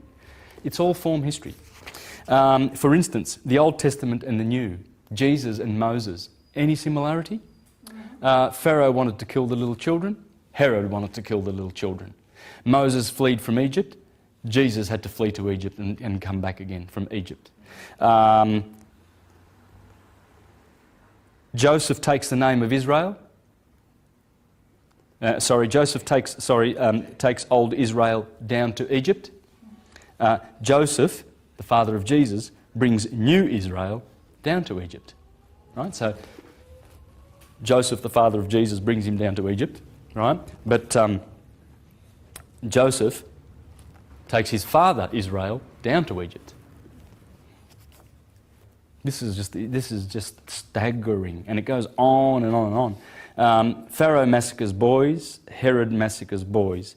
All the men are dead. Remember that an angel came to Joseph and said, "You can go back to Jerusalem because all the men that wanted to kill your son, they are dead." And so they returned to Nazareth. Right? Well, that's the same with Moses. They said, "Oh, the Pharaoh that was persecuting and wanted to kill you, he's dead. You can go back to Egypt." Man, you know, kids can pick this up. It's childish. It's ridiculous. It's absolutely ridiculous. Passing through the water, Jesus' baptism. Tempted by bread, tempted by bread. Remember, Moses was tempted by bread in the wilderness. Do not tempt God. Jesus also said, do not tempt God. Worship only God. Jesus also said, worship only God. And the list goes on and on and on. On and on. Look, I'd like to close with some encouragement on a few other products and people that you can look up and reference for this knowledge, okay? The Pyramid Code is a brilliant product dealing with the true origins of Egypt. This is where Hermes, this is where it comes from. And in here, Carmen Bootler produced this, and she's done a marvellous job. In here, she interviewed Abdel Hakim Awian, the indigenous wisdom keeper, who passed away in about 2007. And he was the man. He's the man that's interviewed in here, so you can grab his wisdom. He was one of the people who are directly in line, an origine from Egypt. And he inspired these books. So Stephen Miller went down to Abdel and Hakim and interviewed him and got a lot of wisdom from him. And these books are showing the true history of Egypt being, minimum 50,000, 60,000 years old. Pre-dynastic. Now, I'm going to be doing a tour of Egypt. I just want to mention this. I'm doing this because I want to bring people's attention to the school more than anything. I mean, the fact that they're holding a tour is exceptional, I think. So you can look it up on their website. That is the chematology.com. Okay? Chemet is K-H-E-M. Chem. Chem is the word for chemistry, right? It comes from Noah's son Ham, Cam, black. Chemistry. So this is the Commission School of Ancient Mysticism. So I'm going to be a guest speaker with the son of Abdel Hakim Awian and his wife Patricia Awian. And we're going to be speaking in Egypt and visiting all the pre-dynastic sites. Okay? Showing the true origin of this. This has got to get out there. Because it's, as Giordano Bruno said, unless we go back to Hermes, the world is doomed. Because this is scientific wisdom. It's our wisdom. We deserve it. We own it. The elites have come and thwarted it and given us a corrupt, fictional, antichrist system. And that antichrist has been murdering people all over the world. In Africa, Christians are behind all the bloodshed with their corporations. They conquered the Americas and slew millions, if not hundreds of millions of indigenous people. This land, they destroyed, and it wasn't the Hermetists that went before them, by the way. It was the Calvinists. and the Protestants. You see, they destroyed the spirit of the Renaissance, or in Italian we say the Rinascimento, because Hermes, Marsilio Ficino had just translated the Corpus Hermeticum, and Europe was alight with illumination, and the Renaissance flowered. But then guess what happened? Martin Luther, bang, bang, bang, there's 90 theses, right? And they call it the Reformation. And then the Catholics quickly in the early 1500s set about the counter-Reformation and founded the Jesuits and countered the Reformation. It's just a distraction. It's just a corporate distraction from Hermes. And then the Hermetists fled to America and founded the Constitutional Republic of the United States of America. The democracy of the United States, which is a corporation, that was founded in the 1870s. And that was the Vatican. That's Vatican and elite corporations, the biggest corporation in the world, and their services are war. So they want to stop this. They want to stop this information. So the Corporation of the United States, President Barack Obama, is a warmongering organisation. That's what it does, war. And its enemy is the Constitutional Republic of Hermes, because Benjamin Franklin, Thomas Paine, Thomas Jefferson, George Washington, they were all Freemasons. They were all Illuminists and Hermetists. Okay? So please understand the difference, and that's what we're going to be talking about. We're going to be actually discussing the pre-dynastic history of Egypt, and the truth is coming out. This truth is coming out. The day of the fiction is over. Rome has to surrender her fiction because she can't keep the lies. In fact, look, they've hoarded so many millions of books and scrolls and put them in the Vatican Library under there, which actually have the truth of this. And the time has come for possibly occupy the Vatican and possibly deal some justice to the cardinals and the Pope and the biggest corporation in the universe, and grab those scrolls and enlighten mankind with what's in there, because this is the stuff that is our salvation. It's the true science of as above, so below.